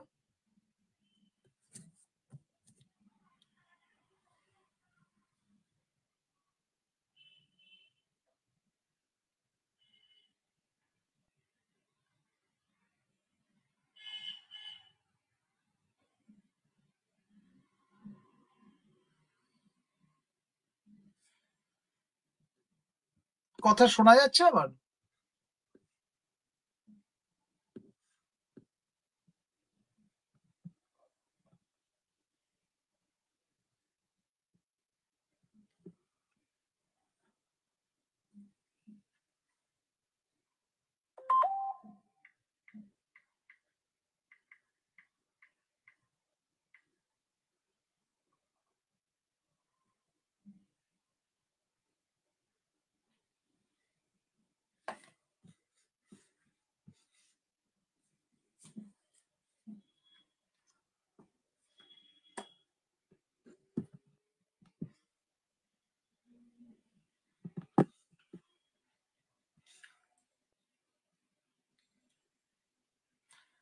হ্যালো, কথা শোনা যাচ্ছে আবার?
শোনা যাচ্ছে?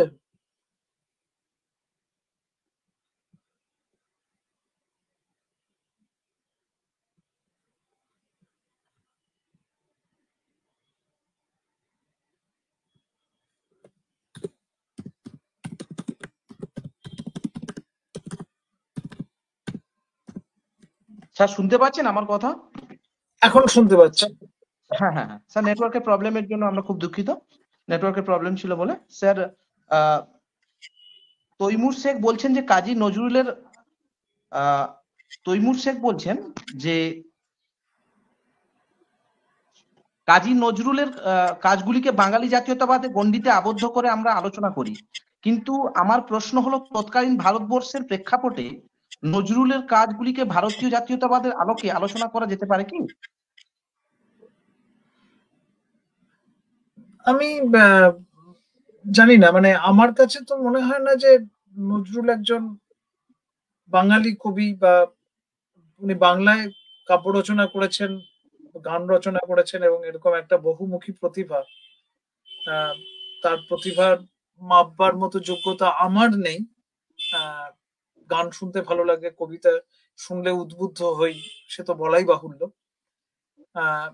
আপনাদের অনেকের মতোই আমিও তার একজন অধম গুণমুগ্ধ।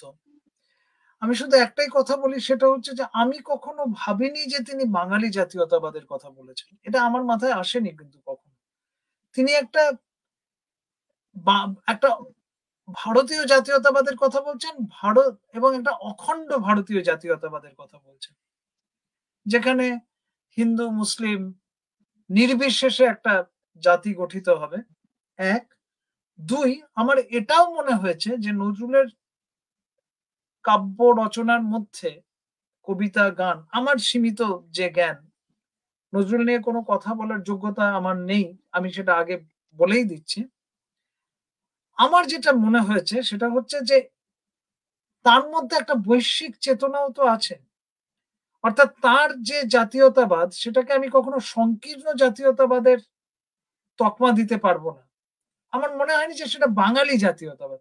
আমার সবসময় মনে হয় যে আমি যতটুকু নজরুল পড়েছি, যে উনি একটা ভারতবর্ষ জুড়ে একটা জাতীয় চেতনার কথা বলছেন। এক। এবং সেটা সংকীর্ণ জাতীয় চেতনা নয়, অর্থাৎ সেই জাতীয়তাবাদটা কেবলমাত্র অন্যের বিরোধিতা, অন্যের সঙ্গে যুদ্ধ করে বেঁচে থাকবে, এমনটা আমার মনে হয় না। বরঞ্চ সেই জাতীয়তাবাদের একটা বিশ্বব্যাপী যে যে গ্রহণীয়তা, সেটা ওর লেখার মধ্যে আমরা আমরা পেয়ে থাকি। অন্তত আমি এভাবে কাজী নজরুল ইসলামকে বুঝেছি, বোঝার চেষ্টা করেছি। ফলে একটা বাঙালি জাতীয়তাবাদ দিয়ে নজরুলকে দাগিয়ে দেওয়াটা খুব একটা চূড়ান্ত ভুল হবে বলে আমি মনে করি। পরে যদি কোনো প্রশ্ন থাকে বলো। আমাদের গ্লোবালাইজেশন কি সিটিজেনশিপের? হ্যাঁ বলো, তোমাদের একটু এর প্রবলেম হচ্ছে। হ্যাঁ বলো। বলছি গ্লোবালাইজেশন সিটিজেনশিপের ধারণাকে কতটা চ্যালেঞ্জের মুখোমুখি ফেলেছে? গ্লোবালাইজেশন গ্লোবাল সিটিজেনশিপ ও কসমোপলিটিয়ান সিটিজেনশিপের কনসেপ্ট দেয়, কিন্তু ন্যাশনালিজমের রাষ্ট্রগুলি স্টেট সিটিজেনশিপের উপর গুরুত্ব দেয়। সুতরাং গ্লোবালাইজেশন এবং ন্যাশনাল স্টেটের মধ্যে দ্বন্দ্বে সিটিজেনশিপ কি কোনো নতুন মাত্রা দিচ্ছে, নতুন ভাবনা দিচ্ছে, তা কিরকম? এই কথাটাই আমি বলবার চেষ্টা করলাম। সেটা হচ্ছে যে আমি আরেকটা উদাহরণ দিই, তাহলে হয়তো খানিকটা বোঝা যাবে। আমার নিজের গবেষণা থেকে একটা উদাহরণ দিই। এক ডাক্তারের সঙ্গে আমার দেখা হলো, এ অনেক বছর আগের কথা বলছি। ডাক্তারবাবু একটা অদ্ভুত সমস্যায় পড়েছেন। সমস্যাটা হচ্ছে যে তার ছেলে মেয়ের সঙ্গে, তার একটি ছেলে একটি মেয়ে, কেউ খেলাধুলো করে না। তাকে কেউ পাড়াতে কোনো দোকান, তিনি কলকাতা শহরের নন, তিনি একটা ধরে নাও একটা প্রত্যন্ত জেলা শহরের ডাক্তারবাবু। তাকে কোনো জিনিস কোনো মুদির দোকানে বিক্রি করা হয় না। বাজারে কেউ কোনো সবজি বিক্রি করতে দেয় না। তার চুল কেউ কোনো নাপিত কাটতে রাজি নন। কোনো ধোপা তার বাড়ির জামাকাপড় কাচবেন না। অর্থাৎ আমরা যারা জানি, আমরা জানি যে একে এক ঘরে করে দেয়া বলে। আমি তার সঙ্গে কথাবার্তা বলছিলাম, তিনি সভয়ে উত্তর দিচ্ছিলেন। আমি বললাম যে, "এই অবস্থা হলো কেন আপনার?" তখন বলল, "আর বলবেন না, আমি কয়েক বছর আগে একটা আ একটা আ এক একজন মহিলার, তিনি গাইনেকোলজিস্ট, মহিলার সন্তান সম্ভবা মহিলার সন্তান প্রসব করিয়েছিলেন। এবারে দেখা যায় যে সেই মহিলা আসলে একজন বাংলাদেশী, কারণ তিনি জেলবন্দী। তিনি বিচারাধীন।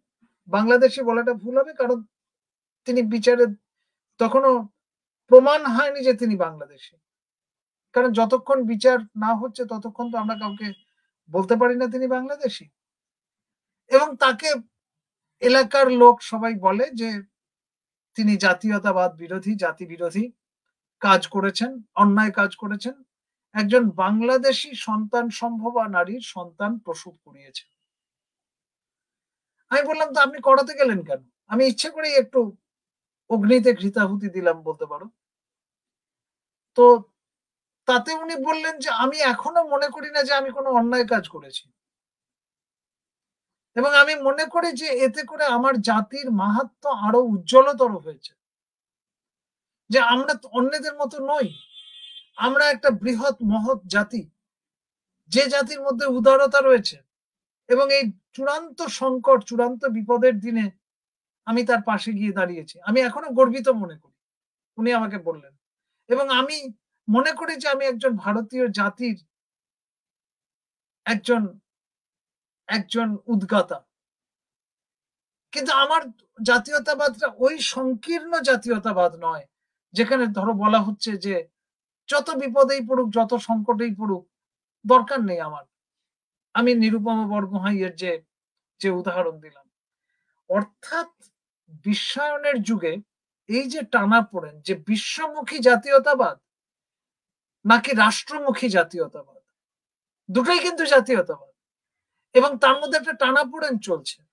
এবং এই টানাপোড়েন চলছে বলেই আমি বলছি যে একটা বিতর্ক সাপেক্ষ জাতীয়তাবাদের উৎপত্তি হচ্ছে। যেটাকে আমি বলছি যে কন্টেস্টেড ন্যাশনালিজম। বিতর্ক সাপেক্ষ, যে তুমি বলছো এটা যে কটা জাতীয়তাবাদ, আমি বলছি না খটা জাতীয়তাবাদ। এই যে জাতীয়তাবাদের বহুত্ব, বহু বর্ণময়তা, এটা বিশ্বায়নের অবদান। এটা জাতীয়তাবাদকে কিন্তু মুছে ফেললো না, বরং জাতীয়তাবাদের নবতর অঙ্গনকে প্রসারিত করলো। বলো, আর কোনো যদি প্রশ্ন থাকে বলতে থাকো। স্যার, আজকে স্বভাবের জন্য আর নেওয়া যাচ্ছে না। তো থ্যাংক ইউ। স্যার, আমাদের এই প্ল্যাটফর্মে আপনি এত সময় দেওয়ার জন্য আমরা আপনার কাছে স্যার ঋণী বলা যেতে পারে। তো স্যার, অসংখ্য ধন্যবাদ সবাইকে রাষ্ট্রবিজ্ঞান চর্চা কেন্দ্রের পক্ষ থেকে। আমাদের সঙ্গে যে সমস্ত গবেষক বন্ধু, ছাত্রছাত্রীরা ছিলেন, সবাইকে রাষ্ট্রবিজ্ঞান চর্চা কেন্দ্রের পক্ষ থেকে আমরা ধন্যবাদ জানাই। শুভরাত্রি। স্যার, আপনি কিছু যদি শুভরাত্রি বলেন। সবাইকে। এবং আমার বক্তব্য ধৈর্যের সঙ্গে শোনার জন্য সবার প্রতি আমি কৃতজ্ঞ। ধন্যবাদ।